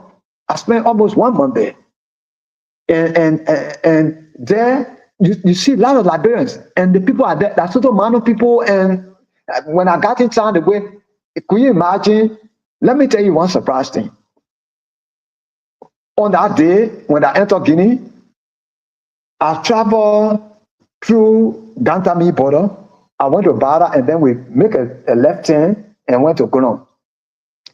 When we went to the old man's house, by the time I landed, the papa received me. He went to tell the town people that, oh, guests came to me. Oh, one big man from Liberia came to me. So my papa ran the road. Guess what? The group of people walk and say, oh, we just came to see you this morning. We were talking about you here. I said, oh, why you were saying about me? He said, we like the man they call Doko, but the way that man take Ganta, we're just talking about you here this morning. So, and that's also amount of people. Are we saying we want to fight these people? Is this what we're talking about? And I don't think Liberia or Guinea should even think about that. We should be thinking about how we work together. We are the same people. How we can all discuss if there's anything that is wrong with the boundary, or somebody is crossing the boundary that you feel hurt. It's something you can sit down on. And some of the places you go there, you don't even see the military presence, both from Guinea and Liberia. You go to some of the boundaries, you go there, there's also the tribal people sitting down there. You see custom officer, but you will not see soldier men, you will not see policemen, you will not see anybody there armed. So are we saying we want to bring crowd of army people to deploy them everywhere? And this is what we're talking about. So when people are talking, even comparing military strength, Liberia, look at the number of military people in Guinea with that of Liberia. Liberia have experienced war, and Liberia has 3 infantry. So we don't have to just be talking because we're just talking about war. War is not a joke. Thank you. War is not a joke. You know, remember when I saw some picture the last time from Lufa, where they saw the woman there with their children there, and they had their thing on their head, and then they had their children and they were holding their hands walking. When I saw that, it broke my heart because I remember that's what we did from Monrovia, because 1990 we were right opposite Lutheran. The Methodist church there. We later on went to UC, and then from UC, they pulled all the Nima people out. We were plenty on the boulevard there, coming towards JFK at time. The folks were already to JFK. We were trying now to go join them to stop us. I mean, my mom had a 1-month-old baby. My youngest brother was 1 month old. Older sister, I think 12 or 14, all walking down that road with our clothes and things, and and then they caught the papi, my old man, right on 18th Street. But you didn't call your own age, oh? No, why I call my age, man? So when I saw that picture of Bro, it broke my heart. When I saw the old man and the children, I said, no, there's no way. I don't care what happened, who said what. There should be no war in Liberia. We don't want this thing. Those that are speaking about it, they don't know what we went through. We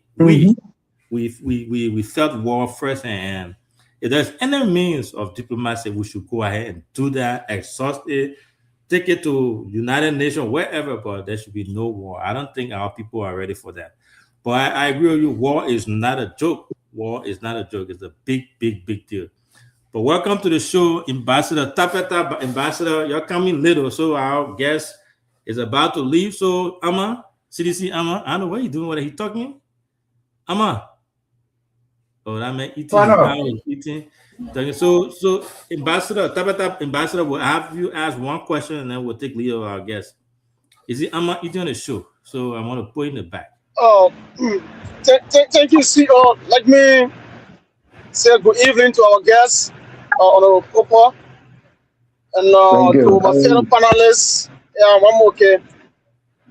Yes, I found a show to what the CEO just put firm when it comes to the war issue or war crime stuff. So now I would still have a little concern because the war that happened, like every Liberians were victimized or one way or other were affected. And before the death of Senator Johnson, there are a lot of people in the corridor calling for war crime court, war crime court, war crime court. Even including this government which you are supporting, Honorable. So what could be your stand? What could be your stand? Was this one war crime court, was it a fiasco issue that the United Party used to come to power to get rid of Senator Johnson? Other school actors say that. Or the whole program could based around Senator Johnson and not Senator Johnson, nobody in the picture. What happened, Honorable Popo? What could be your stand? What could be your message to this government you are supporting? What could be your message for them when it comes to the World Cup issue? Thank you. Thank you. But let me say this. You know, the issue with war crime court. Not too many people in our country even understand what is war crime. People think that every factor in the world is liable to committing war crime. So they all going to face the court and to be held accountable. But they don't know what are the violations that constitute war crime. And so people just use the word war crime. And so if I tell you the point to many people, even say, even the women that gave the NPFL, IPFL, water to drink, they all committed war crime. So you hear that from many people around the world, around Liberia. So we are yet to really define clearly what war crime is and what constitutes war crime and who is to face war crime. War crime cooking right in Sierra Leone, when we were here, the war crime code was in Sierra Leone, special code, and trial people. Most of those who I know that even held arms and even led forces at the battlefront are still living in Sierra Leone. They were not prosecuted and sentenced or executed because they took guns and fought. So many countries around the world where war crime code has tried people, they have never just go overnight to grab everybody else and carry them before the court. But what our situation in Liberia is that hatred or political influence of certain group of people at our disadvantage can be reason why we want them to fall. Senator Johnson, over time, had huge influence on the people of Nimba politically. And so there were people who that influence worked against. And so they felt the only way they could track him down was to bring in war crime code and have him taken from the space so that he can have free ride. They felt that he had the country hostage. And so they wanted the country delivered so they can have way to fetch in the country. So many reasons why people were pushing for war crime code against him. And so he became, why you think all the names that I used to hear people who organize warring factions are still living here, and since his death, the whole thing has ceased down. It's all about the population that Nimba has and the control Senator Johnson has over the population in Nimba. So people felt that undue influence needed to be broken, and so that they can have a free access to the country. And so, and it was surprising to know that people even feel that the death of Senator Johnson has disintegrated Nimba County. I mean, for facts, people feel that the death of Senator Johnson has disintegrated the country, and they don't know Nimba. And I tell them the Nimba that I know is not the Nimba they are just thinking about. The Nimba I know is a united Nimba. It's a Nimba that even becomes stronger in terms of adversity. So Nimba will not just be hoping to people to just fetch the one thing. We have always been there. When you go back to history, go back to the days of Jackson Fiado, Nimba voted as a bloc. We are noted for voting as a bloc because we are people who believe in ascendancy. I mean, Nimba have always had one leader at a time. You go back to 1964 when Nimba was created. Nimba had great men and women. Yet the late Johnny Voka was the leader of Nimba County, 1964. So they will tell you the story. They have powerful men and women. They have powerful men and women in Nimba County, but the late Voka, Johnny Voka was the leader. That dispensation came apart. King the dispensation of Jackson Fiado. That time they have powerful men and women of Nimba County, but Jackson Fiado became the leader of Nimba County. So Nimba have been on this path all along. So to think that Kevin Senator Johnson, the war crime code, were disintegrated Nimba County was a mistake. So I can tell you, many people who thought that Senator Johnson could go to war crime code were thinking about his huge influence on the county, but war crime code has gone around the world, has tried people got vindicated, there were people sentenced, and some Liberians who participated in the war have been tried in many countries around the world as well. So people are still thinking that, and some people also feel that during the war, maybe some of their family members were killed, and accusing finger is pointed at certain people, so they feel that maybe those people need to be to their account if it is true or not. So, but it's good for War Franco to come. It's something that we appreciate. We look forward to that. But I think it requires process. The president has demonstrated that political will by signing onto that agreement for the coup to come. I think maybe it is due to resources, that Liberia is thinking more about diverting of resources for the progress of the country than putting it to War Franco trial. There are many more things that, look at now, some of the communities of Liberia, you go there, children are still sitting now on some dry bricks to write. Can you, if you have $2,000 to build, to provide chairs or benches for the children to sit on, will you forget about that and thinking about using that to pay lawyers or to create a court? Which one do you think you can privatize? So I think this is where the political judgment is being lingering, and I hope in the end it will land somewhere all of us can get better understanding of it. Thank you so much. You know when you get CEO. No, my man. Wait a minute. Yeah, I found out. CEO. Is that just a follow to what he explained for right now, please? Okay, what's your follow-up? 2 seconds. Okay, thank you, Honorable Popo. You spoke lengthily. As Nima have a leader one at a time. Now you are reflecting on those records from 1964 to Lieutenant Johnson. Another school of thought will have a different view. This is the view we have.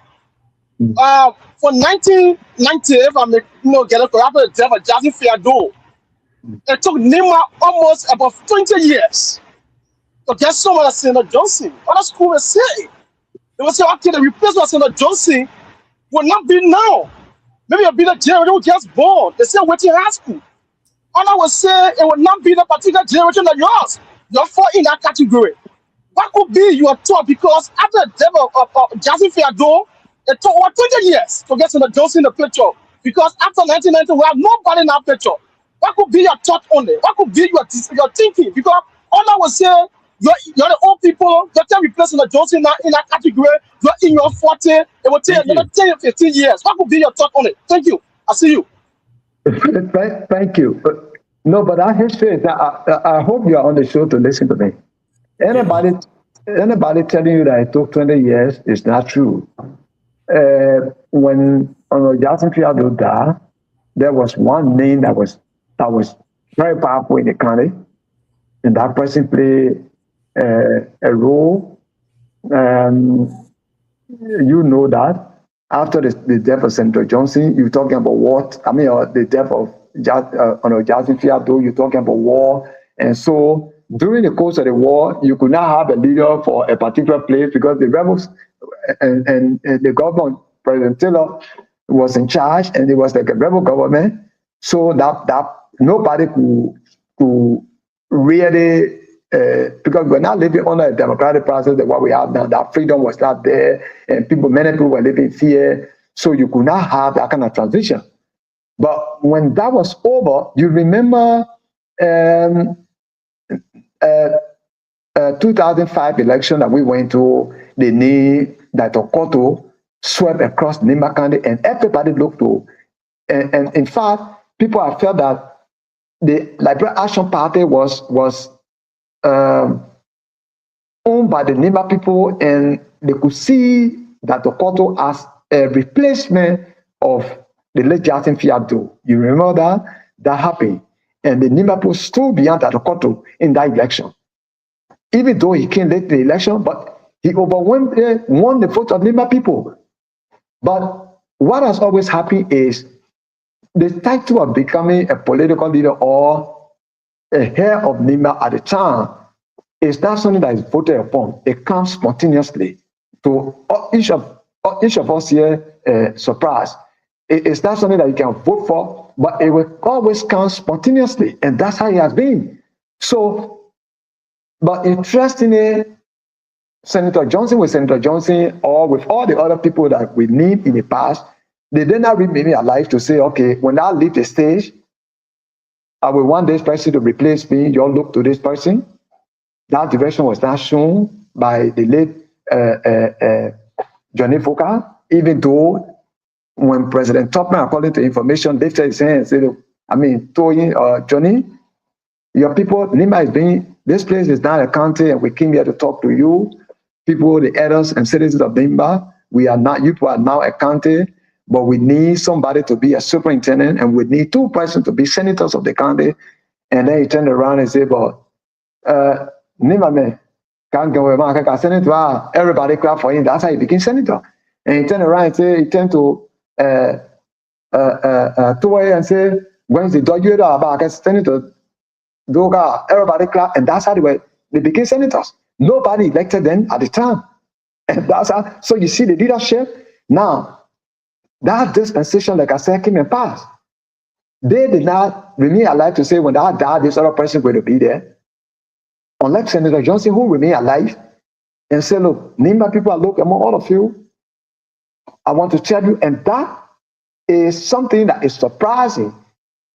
And when Senator Johnson made that declaration, I was shocked. There were many things that Senator Johnson said during the campaign. One day we were in campaign. It was me, the vice president, his wife, all of us sitting down breakfast table in the morning. And he just said, so where I slept last night, we slept down there, but our candidates slept on the other side here, and I slept to the same place. He said, oh, okay. He said, but you'll be strong. This election will win it. But I tell you, people talking about walk around. I don't. My friend, when I came in, we're gone. But the day I die, all of you will be surprised. Though. So I said, but Papa, what can I think? Then his wife said, Papa, what can I think? He said, but I don't have to hide it. The day I die, I will surprise all of you. And he said it and did it. So the second one was when he remained alive and said, all of you, we will not stay here forever. I know one day the world is watching that we will come and pass and another generation will come. But I want people to know, I want to remain alive and show somebody that when I leave, the other person will be there. Have you watched that video? No. If you don't have, I can send it to you. Yeah, please do. Okay. So those are things that, you can say that the country will not be open. It does not mean that somebody is going to be there perpetually, but you can see that today, Nimba is holding together very strong beyond the vice president as head of the country. And so, like I said, it's not voting upon, but all of us are voting together. You can belong to different parties, but all of us know that as the leader for the country for now, it does not compel you to vote for him, but you know that our country will always have a leader. Thank you. Thank you so much. I know Amma wants to ask this question. I have something to ask you there about the Nimba unity, the post-Nimba, the post-PYJ era when it comes to Nimba, what people are saying about it. Some people say, oh, Nimba is going to be elephant meat. PYJ effect. PYJ is no longer there. So we'll go and go get our own from there. But I will ask, what's his name? I'm going to ask one question and then we can discuss that. Thank you, CEO, former partisan Doc Cooper. Good evening. Thank you. How are you? I'm good. CEO, I would love to appreciate Honorable Superintendent and my former partisan, although he only suspended his membership, he have not officially resigned from the CDC. He's still a citizen, he's still our member. We understand how he feel for the party not to have a candidate in 2020 to lead a partisan, meaning a die-hard partisan who brought us to the presidency. We ensure that we won the Nimba County to leave him and go for a MDR candidate that actually broke him down and make him feel bad. And I understand partisan Cooper. We used to have issue before, but he's a big brother who I have a lot of respect for. He is one of our smarter politicians. I'm saying smarter politicians because he always find means to get on the winning side, to be on the winning side consistently in 3 different elections. That shows a level of maturity and his tactics when it comes to Liberia and understanding of Nimba politics and Liberia politics a lot. Having said that, Partisan Doug Cooper, you spoke on a lot of issues that have, but you never gave a clear, definite positions on if today that Doug Cooper is the commander-in-chief of the armed forces of Liberia and this situations is going on, what could be your response as the commander-in-chief of the Republic of Liberia? What say you on Doug Cooper? Thank you. I want to appreciate you for your campaign. At least a short campaign. I like that. But my position would be to explore more on the diplomatic front than using military to settle what is happening. I don't see the need to use force because there's no military installation along the borders. So even if you are to fight, what are you going to fight? What are you fighting to destroy? You will be killing innocent people. Citizens will be going against citizens, each other, because obviously when you talk about boundary line, you're talking about integrity of territory. So people will be fighting to defend their territory. Like I said today, when we talk about war for boundary, think beyond the army. Don't think about the army only. Every citizen is going to get involved because they will want, because those places you're talking about, people have been living there, and do you remember from the beginning, even citizens of Solomon were at the forefront engaging the Guinean army. They were there, some of them were even fired. So it's all because they feel the ownership they feel the right to that property, and they feel that that's the only place they are. And so they will not easily relinquish that. So the best to do is to use, like I said, the diplomatic approach, use the community themselves. We can have discussion, but using force will not be the best way. So if I were in the seat of the president as commander-in-chief of the army, of the armed forces of Liberia, I will do everything in my effort to make sure that that process is utilized, and I won't use the military. No. Thank you so Just much. a follow-up, CEO. The CEO, just a follow-up to the same question. CEO, like I said, I was one of the people then that led the campaign against Honor Doug Cooper, and publicly today for the first time, I would like to tell him, say, I led the campaign for CDC not to have a candidate in 2020. I would like to say, we brother, we used to have some differences, but publicly today, I call it, let back one be back one. You are a big brother to me. Okay. CEO, every one of you can join. Apologize now. You can join the process. Go inside and go apologize to the baby. Yeah, I was one of the person who led a serious campaign against him for CDC not to hire a candidate. He had serious issue with me on that. So we are moving on. Honorable Doug Cooper, just a follow-up questions to that. Why, if the diplomatic means cannot work, should we continue to allow the Guinea? Will you continue to allow the Guinea people on your soil as a commander-in-chief? Why, if the diplomatic cannot work?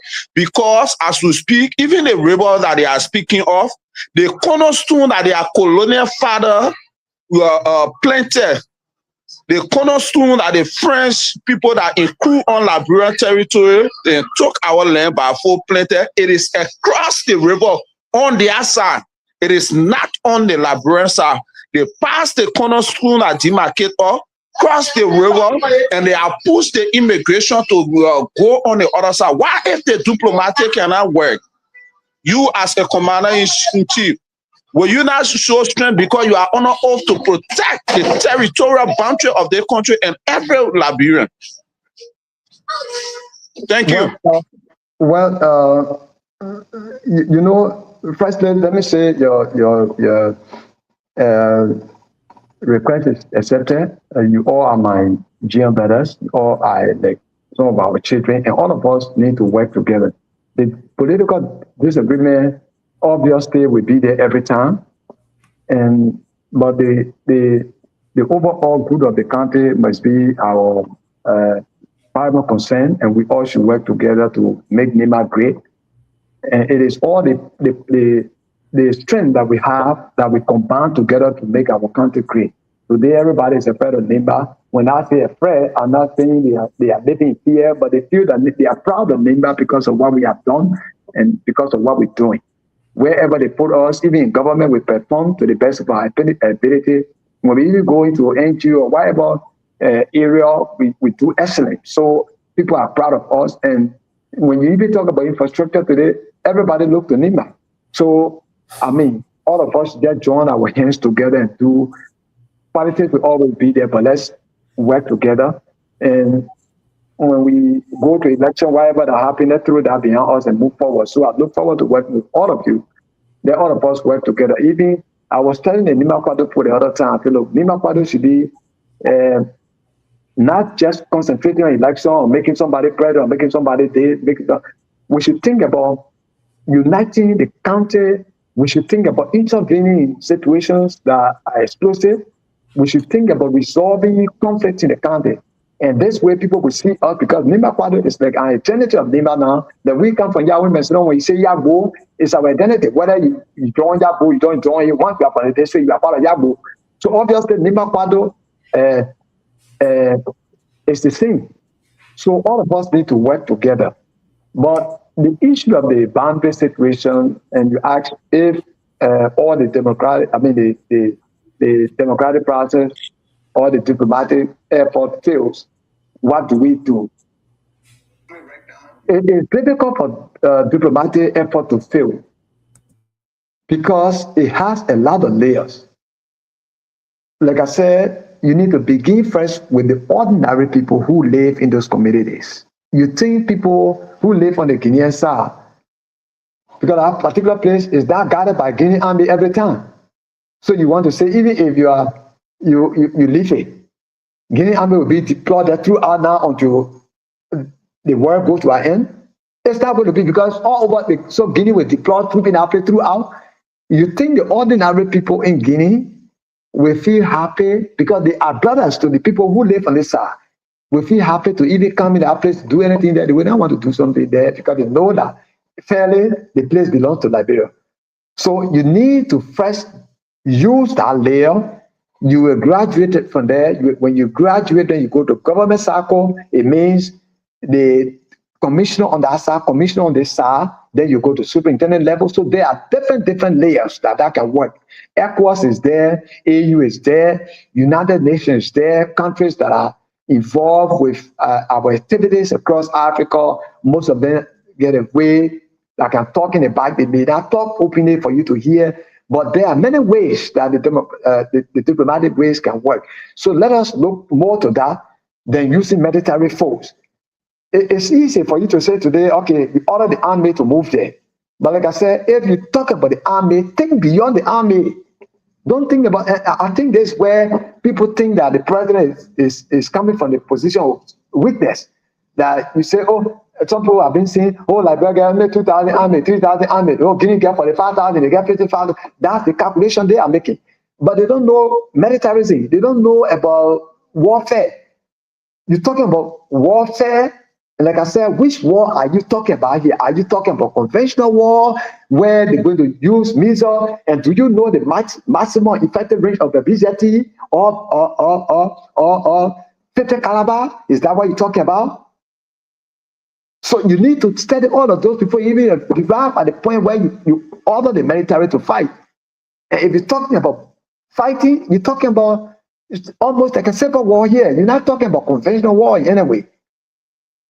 So we are brothers. We live side by side, and we are all the same people.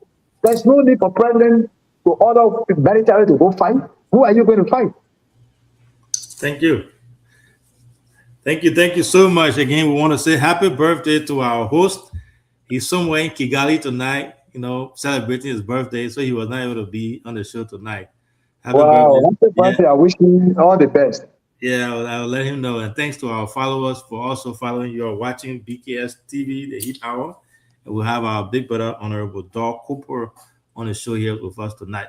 So before you give us your parting comment, I want you to give an unbiased analysis about this whole Nimba Kante is now elephant meat, for lack of a better word, because PYJ is no longer there. They got people in the political corridor who will say that they will go out there and go get their own. You got MDR that is basically as some people will call it, helping verb, is there. It's not really functioning. No head, no political leader now as they speak. We have Honorable Ability and the CMC in Nimba County. We have Unity Party obviously there, and we still have the presence of CDC there. As you know better than I do, before it used to be PYJ with the most influence. Now you don't have PYJ. You have all the other sons of Nimba County from different political parties. So people are saying that come 2028, 27, 2028, there will be alignment, realignment, there will be shifting of people from here and there, and people will go different places, and Nimba will not be able to give that 70, 80% vote to one candidate. What's your take on that? What say you on that? Well, my brother, let me say this. I know, like I said, we are living in a country where democracy is practiced. And each of us have our right to choose which side we want to be during election. And that right cannot be infringed upon by anybody. But one thing that Liberians respect Nimba for is the way we hold together when we are making decisions. That has proven to the world that Nimba people are united. Choosing side in election is inevitable. And I know that's why I said initially that people who are even jumping here, they're thinking that the polling crowd, they are joking. Because like the writer said, people will alarm and re-alarm. So the distance is still far for anybody to even be thinking about polling crowd, and you're proud that you're using money to do that. A few months ago, I had this agreement with my brother Ability on Ability, and I think you people even interviewed me on it. And that was the reason why I sounded the way I sounded. The election we went in 2023, there were other sons of Nimba County in that election. Dr. Jeremiah Wapo was a candidate on the vote ticket. You have Councilor Tiawan Gonglo as well, running to be president on another ticket. And you have Jeremiah Pankun as vice running mate to Ambassador Boaka. Did you witness anything like we cause each other fighting in the country? Absolutely not. While that process was going on, the Bidens were talking. While the election was going on, the Bidens were talking. We were talking across the table. We were talking under the table. There were others reaching out. There were people talking. And so the result came, clearly everybody saw that Nimba people are together. So anybody thinking that, but before I end with that, so when Honorability started, and he started sounding the way he was sounding, I said, no, you get a right to organize a party, you can focus on it without necessarily making the vice president your target. If you want to be president, you get a right away, that's a right on our law. You can register a party and run without necessarily targeting the vice president. Under Jeremiah as a vice president, he sits on the Unity Party ticket as a vice running mate. He has to focus. He doesn't have to make Honorability his target. And if all of us see it that way, we see Nima bigger than any of us here. So that's what they call democracy. It doesn't have to be that everybody will be on the same boat together. No. But I tell you, in the end, Nima will decide. So we can all say, look, there are people who when election is coming, some of them want to play a role on leadership of a political party, and that is critical. What if 2028, the occupant say, okay, I'll go to party C instead of the Unity Party, and I become the chairman. Even though I don't see future for that party, I don't see that the party will win, but I see that the party can put a fight. And if a party put a fight, there will obviously be a runoff. In the runoff, sitting down as the chairman of that party, I sit down on the bargaining table for that party.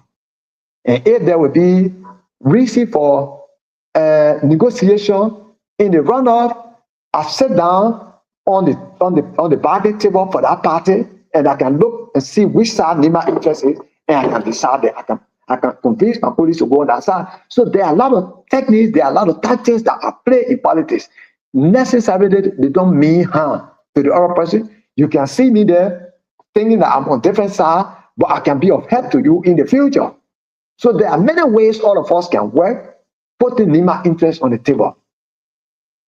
So I just hope and pray that we do it peacefully, we do it respectfully, recognizing each other's rights under the law, but in the end, Nima has always been there to decide, and Nima will decide. Thank you. Thank you. Thank you. Thank you so much. It has been a great show. Very, very great show. We really enjoy having you on here. We learn a lot from you. You know, when you come with wisdom, Edda, you come and teach us, and you talked about so many important things. We want to say thank you so much for coming. I also want to personally extend my thanks and appreciation to you for coming on the show, even though you had your busy schedule to come and talk to us. We hope that you continue to do that, both on the show and behind the scene, as you continue to be part of this unique platform, as we strive to disseminate information to our people in a very different way as we continue to do that. Thank you so much for coming. So we'll part ways with you. We got to let you go. You've been here for about 2 hours now. So give us your parting comment and we'll say good night to you. Let me say to all of you, thanks so much for having me tonight. It has been a wonderful time together, and I love you all. I appreciate the fact that you established this platform to be able to educate some of the issues in our country to national level. You have been able to even elevate it to international level, and so we are grateful for that. I urge you to always promote peace and reconciliation in our country and in the country. Let all of us try as much as possible to put Nima's interest first. And let's make our discourse civil. Mm-hmm. I mean, instead of insulting each other, going after each other, there are ways, like I always say, there are ways to tell the devil go to hell without necessarily shouting above your head. I can tell the devil go to hell, and the devil will protect people. I don't have to shout above my head. So there are ways that we can do that, and all of us can work together. The country of Nima is great, and let all of us promote unity, reconciliation, and peace. And let all of us practice what is in other countries. Like in the United States, when election is over, it's over. We put the past behind us. Holding that as a grudge and think that somebody voted against you yesterday, so therefore that person is an enemy, it will not build our country. Let all of us put Nima interest first. And when we are going to election, let's see which side can benefit Nima. I'm not saying this government is doing 100%, but at least for where we are right now, we are proud to say, look, we are proud of our government because the government, in one way or the other, looking in the way of Nima. I'm not saying this because I want the government to just tend to Nima. I'm saying fairly, government is also treating us the way that we anticipated, and that's why we give them our votes. And so we expect the government to even do more. So we'll always be there to remind the president to make some intervention where there are needs. And I'm really, really grateful to members of parliament for our country, the level of cooperation, the way they are working together right now. I'm happy, and I'm so happy to hear my nephew, Senator Oga, the other time when he talked about when he went to look through the statement he made there about reconciliation and say, look, he's putting everything behind him. That's what we want to see, that all of us work together. We all have strength in something. And with all of this strength, when we bring that together, we become a great people. You might not have money in your pocket to say you have money, but you are a great leader in your community. You get influence on your community, you can be of help. You might not be somebody with many degrees or you hold degree, but there are contributions that you can make. There are some places where you can work, and people who have the money and degree cannot work there. There are some people who get talent, and we need all of that on board. There are some people, like the young people who are making music in Nima. Look at how they promoting Nima. You people, this platform, see how far it has brought Nima put together. So, and I'm always there. Like somebody mentioned it today, sometimes when I see something, I don't have to come on the platform, but I talk with you in by and say, okay, this is all 1 year, you need to look at it this way. And I think if we do that, we can correct each other. All of us can become great county and powerful county. So I'm very, very happy tonight being here, and I look forward to coming back one day. Anytime you will call for me, when I have the chance, I will make the time available to share my time with you, to share my time with the public, and we can all work together. So thank you for the time, and I hope we can work together another time. We can see again. Thank you for the time. Thank you so much, Vibra. Thank you so much. Good luck with your farming too. Keep us posted. Have a good night. Thank you. All right. So that was Honorable Doug Cooper. I know he came on here, had a conversation with us today as one of our guests, and we want to say thanks to him. We appreciate that. Again, happy birthday. Crazy, not call you, man. Happy birthday to the one and only Gino P, the man. Today, the man birthday, the man outside. So we can't see the man here tonight. But it has been a great show. We want to say thanks to our followers for following. This is BKS TV, the Heat Hour. We come on here every day, 8 p.m. Liberian time and 4 p.m. Eastern Standard Time, CIOT time and my time. And then 3 p.m. The Tabitha Ambassador and the Great Green City 1% man time. So yeah, as we always do, we stay to have our post analysis. Our post analysis today will not be about guests, but we have a topic that I want us to discuss. You know, I listened to Honorable Dillon one time. They asked him about why he doesn't criticize Yeke, Honorable Yeke Kolowa. And his answer was, I have no moral ground to criticize Yeke, because what Yeke is doing is the same thing that we saw before. The only difference that we've taken wait a minute ago. Anyway, he said the only difference that we've taken Yeke took George Weah out, and then now he has replaced George Weah with Bouakai, President Bouakai. When it comes to the way he approached them, the way he talks about them, so nothing's changed. He's still the same man. The only difference that this time around is not President Weah, is President Bouakai. He's attacking. Now, I have a video here. I will play that. It was a speech that Yeke gave today. And when he gave the speech, and after he gave the speech, he used some words there, some inappropriate things he was saying about the current president. And after that, you saw all the CDCN, the dignitaries in the back there, shaking your hands, laughing with him. So it made me think. I started sitting back and thinking, this is the same thing the man used to do when he was attacking President Weah, and then the Unity Party people were celebrating, and now the ball has turned. So let me play that video real quick, Cyrus, and then we'll come back to discuss it.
thought moving former President William, the country was going to be all right. I will say,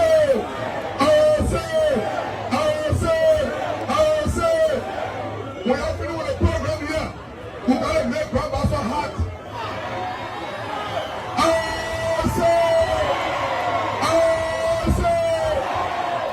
The opposition can never be back to opposition. When we finish with the program here, we'll parade a string of Grandmaster opposition rally.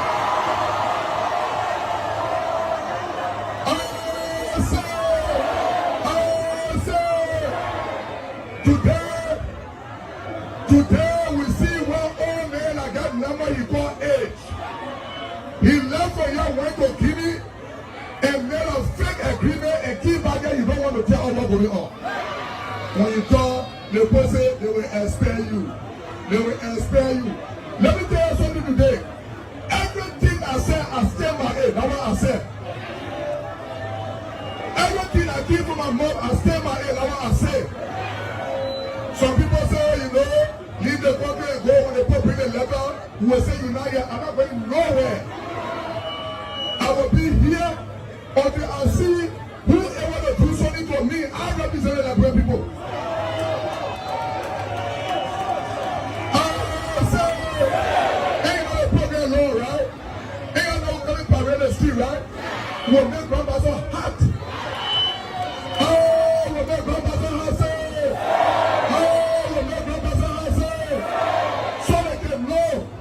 Now 2029 one run, no second run. Oh, 2029 one run, say. 2029 one run, say. So I got ready here. I'm keeping the statement up for the highway. I'm probably going with music over it. We will show the opposition strength in Grand Pastor County. The opposition is not behind the horse opposition. And nobody can make us scared in the country. I remember 6 years ago, we challenged the ruling party here. And we can still do it. We can still do it. Nobody who like brother, you and myself, we are all like bringing the country. When all men want feel he owe him a home my grandchildren. When Joseph Parker feel he owe him a home my grandchildren. Like brother, not for all men. The time was competing for him, he was joking. Now today he say, oh man, y'all know a new need? They're going to go to play with Tete. I say, Muya, Paga going to play with Tete, Muya. I hear you, I'll go. I hear you, I'm coming to my time, go. Muya, Paga going to play with Tete, Muya. You going to play with Tete, Muya. Y'all keep the seven that will come in. Grandmaster outside so you can see the opposition.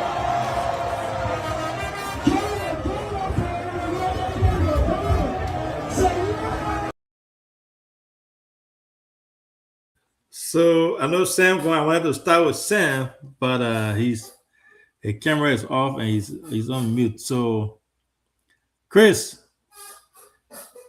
okay, Sam, did you follow this? Did you listen to this? What's your take on this?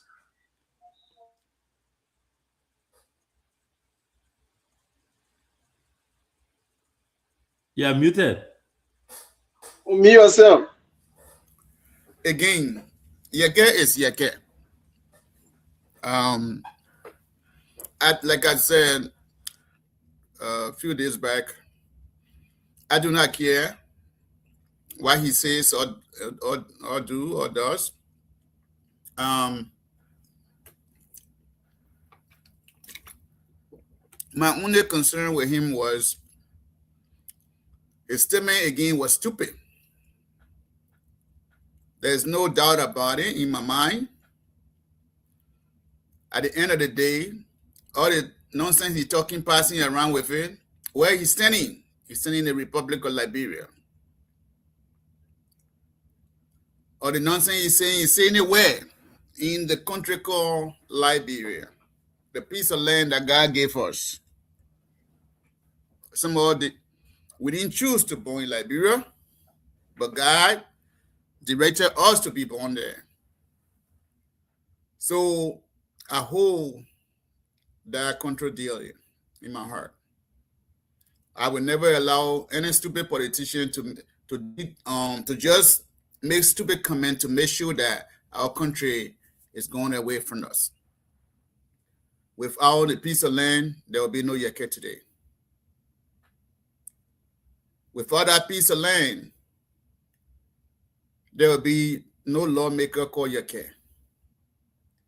For him to come to the general public to say the land belongs to the people of Guinea, he needs to come back, no matter what he says or does. He needs to come back to the general public and apologize to the Liberian people that I thought stupid thing. God forgive me. That's what the Liberian people want from him. I don't care what he says to Boubacar at this point. That's the same thing he said to George Weah. Listen, I'm not interested of who he insult, who he calls the mom. That's how Yeke is. If there's a time in our history, in our life, that one day people would think that Liberia politics needs some decency, attachment, it will happen that when that time comes. But still, my only concern is to sit down on the public and say to the general public that the piece of land that we have belongs to Guinea. Is my concern again. Yeke has been, in the past, he has insulted George Weah, mom, and I think it was rough on him. Listen, in as much as I always say this though, in as much as I disagree with you politically, it's not my place to insult your parents, because your parent has nothing to do with our politics. I have no reason to even insult you. We disagree with policy. It's all about political policy difference. We can share that difference and say, you know what, I must share I must be able to share my policy to someone why my policy is good than Chris' policy. That's all. But to come to a point where your mother will be insulted, your father will be insulted, see, it's not part of me. And I don't want to even, I don't think it's decency. And all of these things, who brought this? Again, listen, it's CDC. At the end of the day, I don't hurt CDC. CDC brought all this stupidity in our country.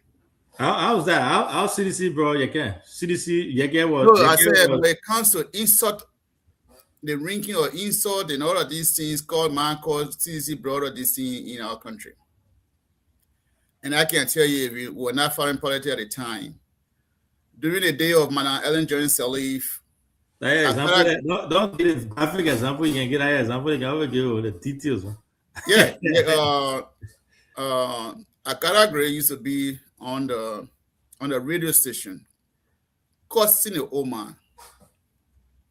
Every day was Akara Gray breakfast.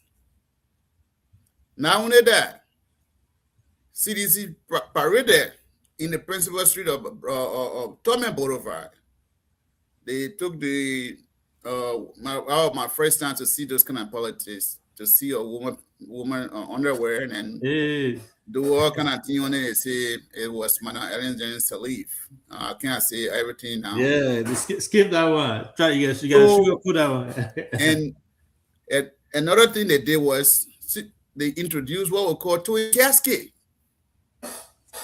So you see, how can you have a president alive and then you towing that person casket? You say, Madam Ellen Jones Sirleaf is dead, our casket here. All of these bad things, CDC introduced it into our politics. That's why you see Yeke today cussing. And during the time of George Weah, I was not happy when they were insulting his poor mother. I wasn't happy. But because they brought this thing and they introduced the kind of bad thing into a loose society like Liberia, people bought it. You know, it's more like an ideology in the loose society when you bring those kind of thing. People bought our ideology today. Who is Yeke? Yeke is insulting Joseph Boakai, there is no respect. Look at old men like Joseph Boakai. I mean, Joseph Boakai that can even born your kid. So let me add something to that. So Michelle Obama, she has this political saying that says, "When they go low, we go high," right? Yeah. So CDC, United Party, when they were in opposition, they saw what Yeke did to CDC, right? Yes. All the insulting, everything. But guess what it did? What? They went in bed with him, right? Yes. So if you are quote unquote this decent political party who want to make changes, bring changes, why align with this person for the purpose of winning elections? So I'm not here to speak for Unity Party. I'm here to speak for Liberia. I said it. I'm not here to speak for Unity Party. Yeah, I agree with that. So it's not just CDC, says the whole political spectrum there. So Unity Party, CDC, everyone is responsible for it. They introduced dating this kind of. I will respond to him. They introduced it into our political system. Even as bad as our politics was during the days of Chet Taylor, where Liberian people were singing. You know, Liberian people, right? We had a history. They were singing crazy song. You kill my mom, you kill my pa, I will vote for you. That slogan remains on YouTube video today. So when CDC brought all of these things, do they not realize that these things were going to happen and they're going to go in a long way in our politics? Yes. Today, it's Unity Party came up during the time of Joseph Boakai. They believe that the good person to work for, Huawei is Yeke. And so at the same time, Yeke is doing it to them. I'm not regretting about it. I'm not mad about it. Why would I even care? I don't care. But all my saying today on the show is, what better? Liberia is better than all of them. The party, the this, the that. But for him to come on and talk stupidity that the land that we as a people we're born this land, and it's our land. For him to say it's for the Guinean, I have no confidence in him. I just see him as a stupid man, and I want him to come back and apologize to Liberian people. I'll stop there. Thank you. Tabitha Ambassador, I know you got a lot to say about this. I again, as I always do, most often, disagree with my Mandana. I think he doesn't want to wrap Unity Party into it, but I think they are all to be blamed. You can't just say CDC because CDC did this, so that's why it gave birth to what Yeke, the likes of Yekes are doing. You got a lot of people that they align with during the election time just to win, and then we are seeing what he's doing. But anyway, what's your take on this, Ambassador? Thank you, thank you, CEO. I don't expect the other council to say any good thing about CDC. He always thought having that associated with George Weah and CDC, he always have different view, negatively. So I don't expect Mr. Badi to talk any good thing about CDC. So I'm not surprised. But I don't have a few information here. When Nathan T.J. was a Unity Party, before he became superintendent of Maryland, or Sano County, he became superintendent of Sano County. Did you follow Nathan T.J. again, Eddie? What CDC? That boy? Did you follow those records? Those guys were in opposition when Charles Bransky left came to America. He didn't tell his group. I was seeing some videos. I have some documentary to you. I will send it to you in our chat room here tonight. But it's so frustrating that our politics have to do with hatred and jealousy. That's what other council do to CDC. Anything like George Weah, you always have negative perception about it or comment. The way he condemns CDC, I expect to condemn Unity Party. I expect to do that. When they're in opposition, let's say you get today, insulted women. And yesterday, when you were dancing with ANC and Unity Party, why would other council stay on it? He died and went with this thing, you some of those parties or Unity Party who insulted leaders, insulted the late John Model, insulted the VP, Joe Taylor. You happy with yesterday. Because today have a say on the issue. Nobody's entitled to someone's view. That's your view. Money bear lawmaking his view. That's what he think. So what people should have issued that right here? Oh, you can say this. The lawmaker, the constitution, the thing off. You know, said you can go defend the land of Bravo Liberia. The President Joshua Newman Walker, the presidency. Somebody said Article 71 or whatsoever, the impeachment process is a square way. Now be clear right here. Those people who talk about JK expression are you the partisan. That those are people that expel JK. Because the thing that JK not dating to that two anymore. Who vote about JK? They say you the part of people left in America here. There's somebody and other people. He encouraged some of those people to go in district in JK district register and vote for JK. Some people left in the diaspora. They went vote for JK. Why do they have issues? Yes, JK is sorting the left Joe Mona. You were happy when I think CEO more Ali went for a program. I think the video channel play also so the audience can see it. When they went to an audience, said, "Yeah, no soldier." They condemned yesterday. Even the president's information minister, John Pierre, he was president yesterday. What happened today? Because the boss ban routine. We need to be real right here. To our conscience. We gotta be real right here. But let me say this. The issues today in our society, in the council, I think you should be bringing a recommendation of policy maker to suggest to your government almost on your way to the government that frustrated AMC, the government president that used your political leader. It is not me. That the government going to now in the council, you should be bringing recommendation policies to the government. If you talk about being in poor Liberia, the government should be the being because you it is not me. To come to the leadership, just not walk out nowhere in the picture. You talk about old person, how old person behave in the nation. Any person who talk against the government and support go after you. It should be 50-50 in the council. Respect is earned. Walk out opposition yesterday when he saw the Joe William one or day, walk out condemn it. He never. One President walk out opposition yesterday, he saw the Joe Watino. You see, he called him to dance with Yake. Did he condemn him? President walk out condemn after the opposition? Never. They see you the party people today are running around. More Adi and the Hurricanes. This is what you never did yesterday. What happened today? Because you said the land should be given to Guinea, that's a view. In the court of jurisdiction, you have right your view. It doesn't mean that the funnel. What people do they like a crime around here? It's not a crime. He said rather say the land, he believe. That's what he believe in. Why would you really run and make it into the impeachment process, especially right here? Does the legislature have the power to impeach somebody with a lawmaker? They don't have the power. The power lies in the people, the district constituent. That's a constitutional right. It's not lawmaker that have the power to impeach any lawmaker. That's the point of the section in the constitution. Article 71 never say that. Why would you make it a like crime right here? It's not a Gentile dealer now. They suppress critical forces in the country. And the council, the criminal justice prisoner or professional will sit here without condemning the action of the lawmakers.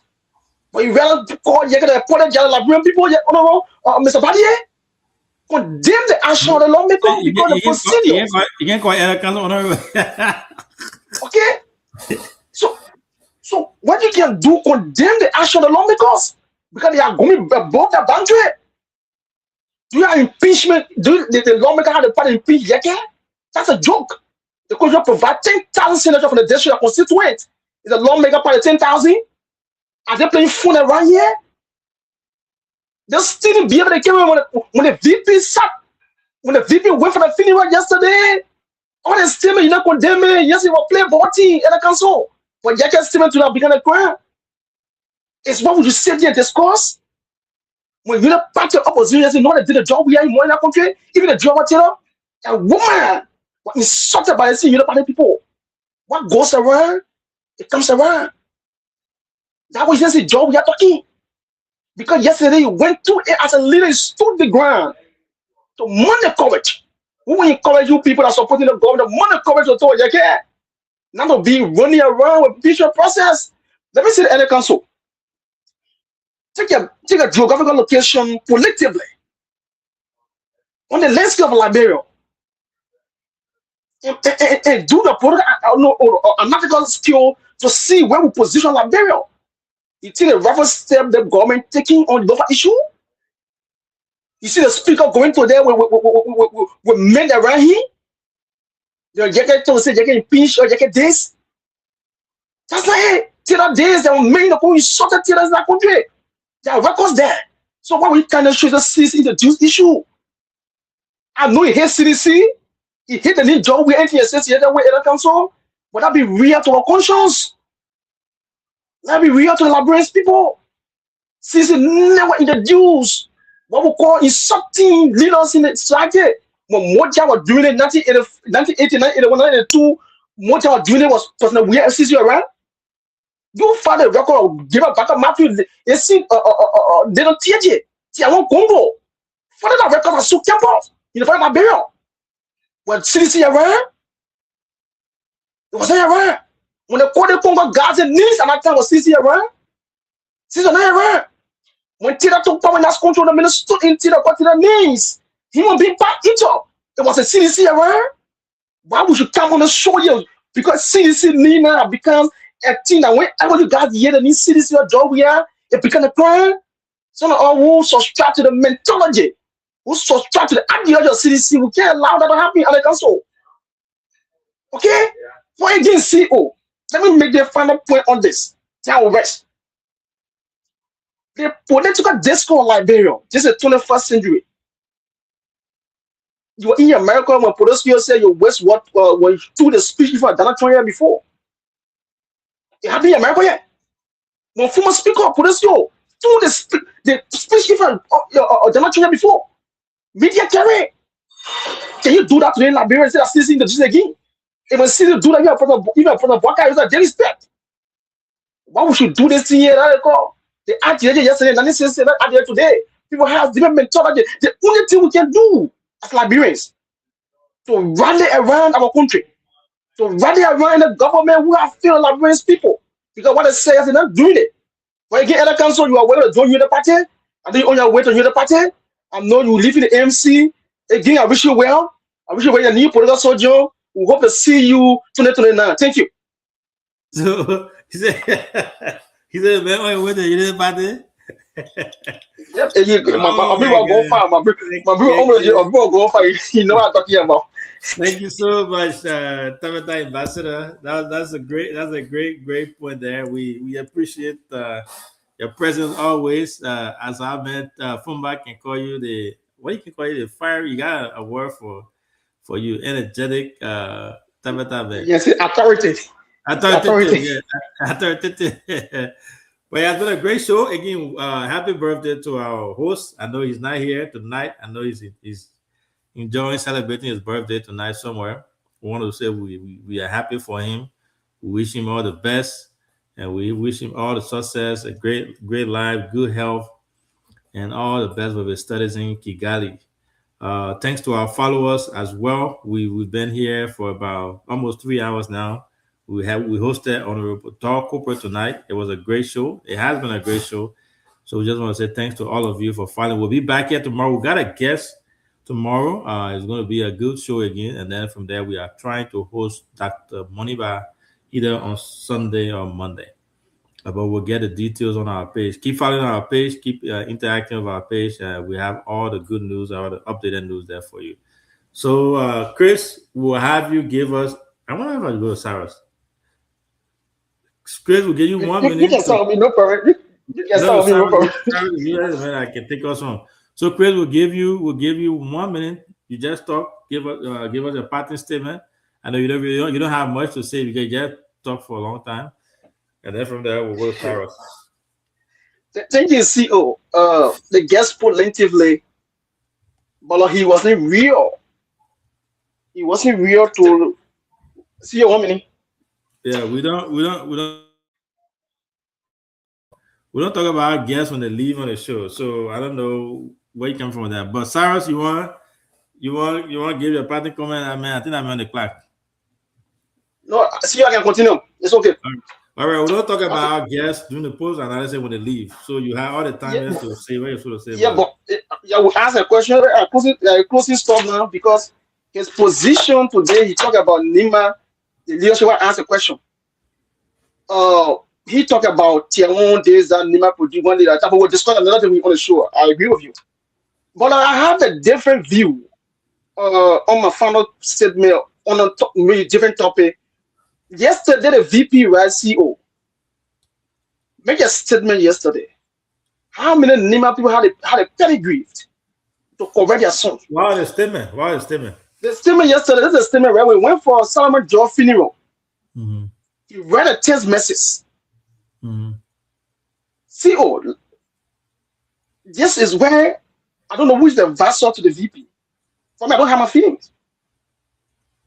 It wasn't a nicer podium for the VP to read that text message yesterday. This is an issue. Politically, you have to be careful. People from different angles from the southeast or from the community will say the VP refused to respond to that phone call when he was sick. He stood there yesterday, read that statement after the man died. Oh, and even in that statement yesterday, there was one man said, after I left your house, I felt sick. Is there in the video? How many of these people Nima had a pedigree to correct VP? Listen now, so that's something serious. So if you say this safe with details, so our followers can understand, then we'll be able to understand. But you can't pick and choose. You gotta state what you know. Yeah, that's why I said when the VP went for the funeral.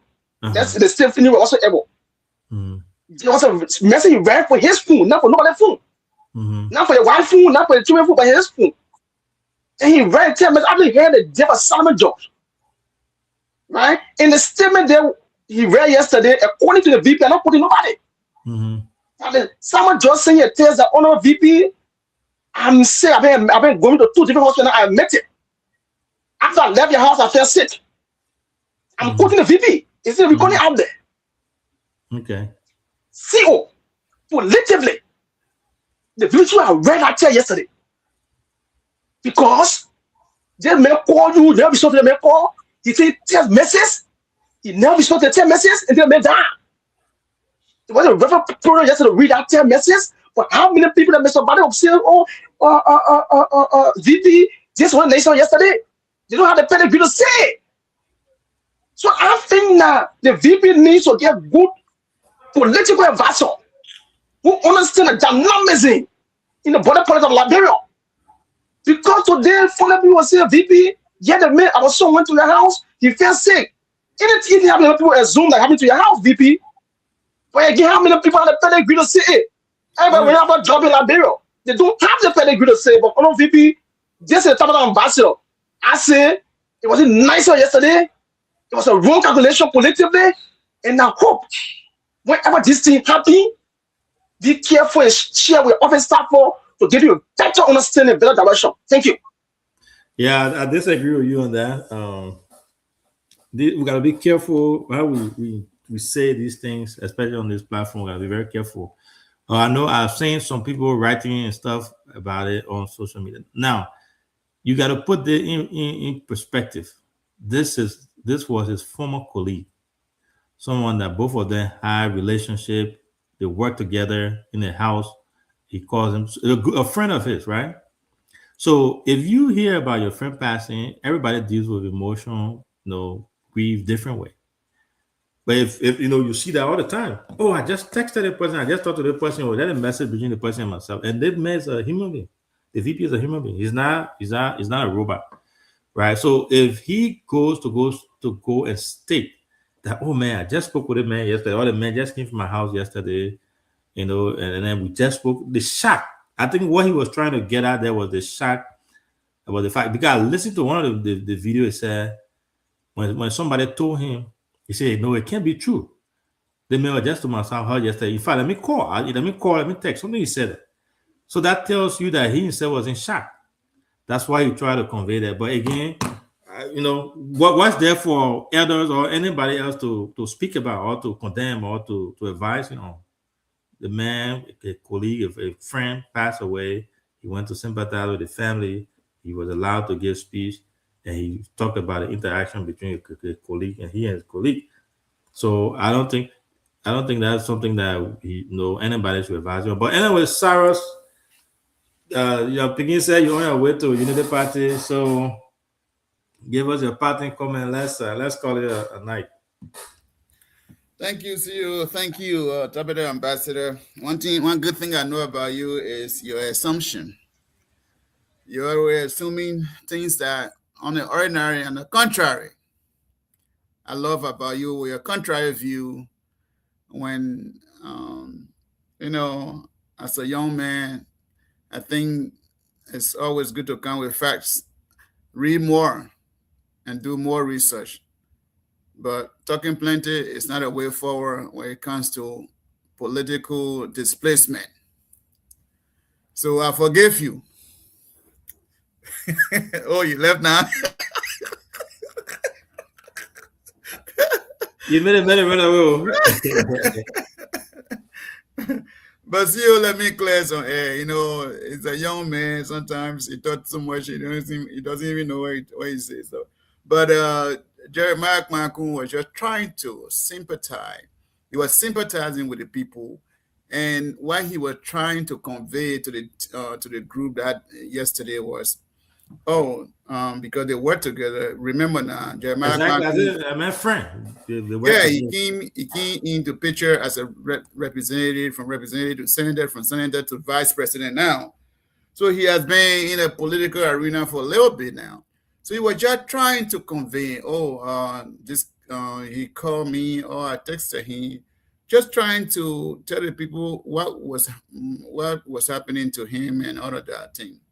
But for Chris to count it, show you and be talking plenty and saying those things, he's a young man. I think sometimes politics he needs to be careful how he says it.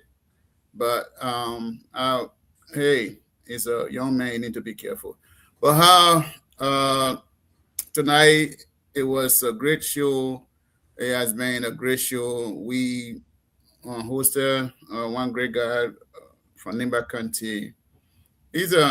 I've been hearing about him. I have never seen him in person. Is it the platform making you to see a lot of people that I've seen a lot of Nigerians who have served in government, but I haven't seen Doug Cooper. I heard the name Doug Cooper, but it's my first time to really interact with him. So that's a good thing to get to see him in person. I think different view had been said about him, but he speaks really good. And he did a good analysis too. So I want to give him the opportunity and plus for being here. Yes, it's great to be here to talk to our people, to see people that you are not seeing, to interact with our brothers and sisters. It would be great that one day we'll be able to have the opportunity to host my favorite politician, Komi Apagono, to come on this show one day, to show face, to just speak to the Liberian people and Nimba people. Hopefully, I will try to link with people who know, because I don't know her personally, but I admire the work she's doing in Nimba County. I just want her to show face here one day so we can have a good show with her. Great to be here again. I don't have much to say, but it has been a great show. We're looking forward for tomorrow to interact with our guests. But to end, for those of you, the ambassador is back. Your ambassador is the political baby. So you're waiting for the man? Yes. I'm waiting for him to come by so I can teach him. Politically, he's a political baby who talked to him. Maybe I will tell the baby to be political town crier. Who just thought. Who just thought lots of time when he's talking and you sit down and just look at you and laugh. Sometimes example, his I don't know, whatever I can say doesn't fall in place. He go tell me what politics. I was born before him, and I listened to Liberian politics. I was not in politics, but I would end up with this. CDC was the one that introduced the bad thing into our politics.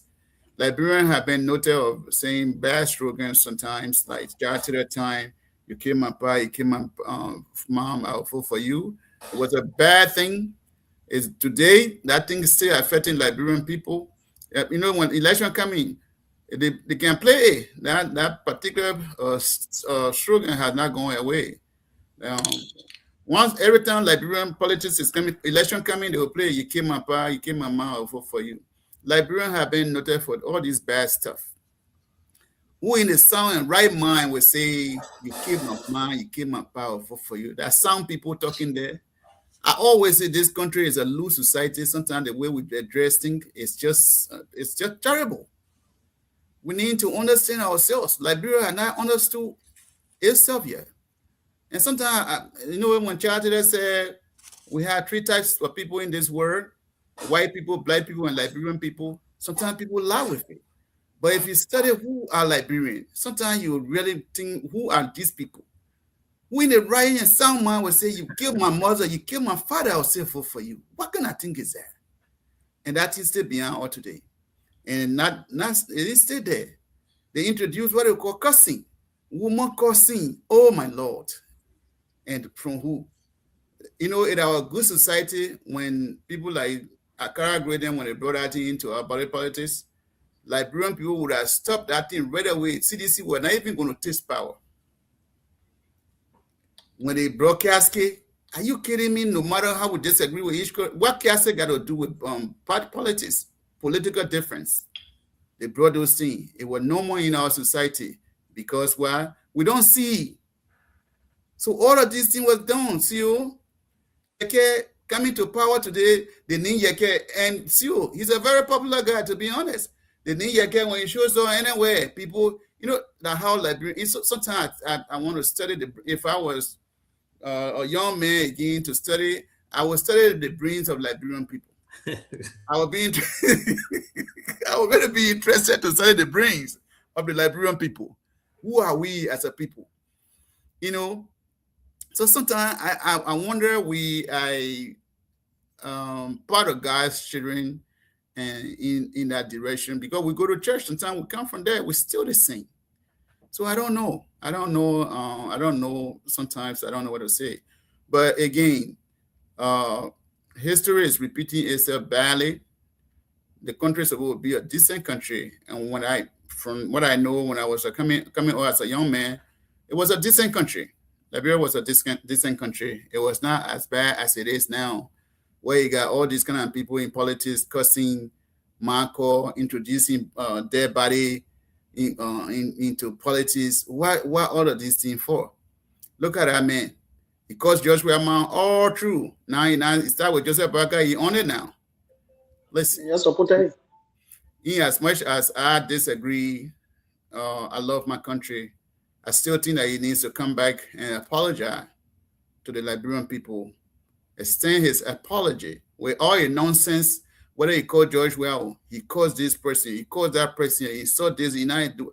The only thing I'm interested in is for your kid to come and apologize on his stupidity that our land belongs to Guinea. Whether it's people call it viewpoint or opinion, that's not opinion. He's a statement. Opinion counts. It's not every opinion just waste of water. So for young political town crier to come sit down on the show and say that his opinion, sometimes I want to tell him to go read more about opinions. When opinion comes from a statement, it's powerful. Any words that come from Daniel Trump, people take it serious. So opinion comes sometimes. You cannot Daniel Trump. President Boka. CEO, any state representative, any state senator says something, it's a serious thing. So with that being said, I want to say to my people, those of you who are listening to me from the radio land, from the motherland, from the Green City, the powerful Green City, the city of our time. I want to say good night to all of you. Better days are coming.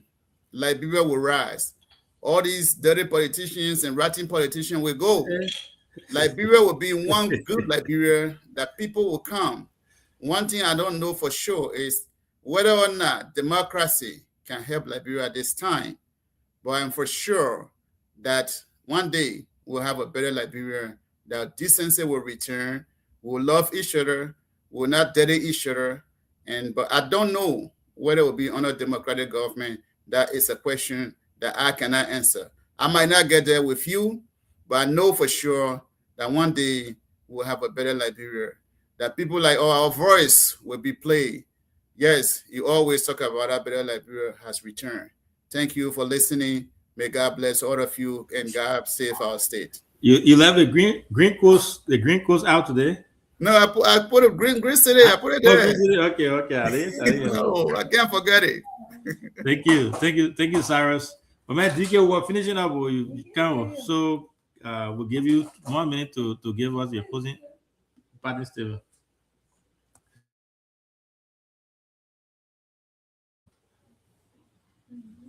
Good. DK, over to you. Give us your closing statement. We're about to leave. All right. Anyway, so we want to. DK, you can hear me? I'm again here. All right. So thank you so much, guys, for following. Again, it has been a great show. We'll be back tomorrow. We have a guest tomorrow. We'll announce it later on our page, hopefully tomorrow morning. But I want to say thanks to all of you. We appreciate your consistent following. We are here because of you guys. So continue to visit our page, share our show, and be part of it. You can call in to be part of the show. We got the WhatsApp number on here. So hopefully tomorrow we can take some call. Again, happy birthday to our host. We know he's somewhere and enjoying himself and celebrating. So we'll say good night to all of you. We'll be back here again tomorrow. So that's why she want to join the show tomorrow. Who that? Okay, she can join. We got but thank you so much, guys. You guys have a good night. Bye-bye. Okay. Thank you, see you.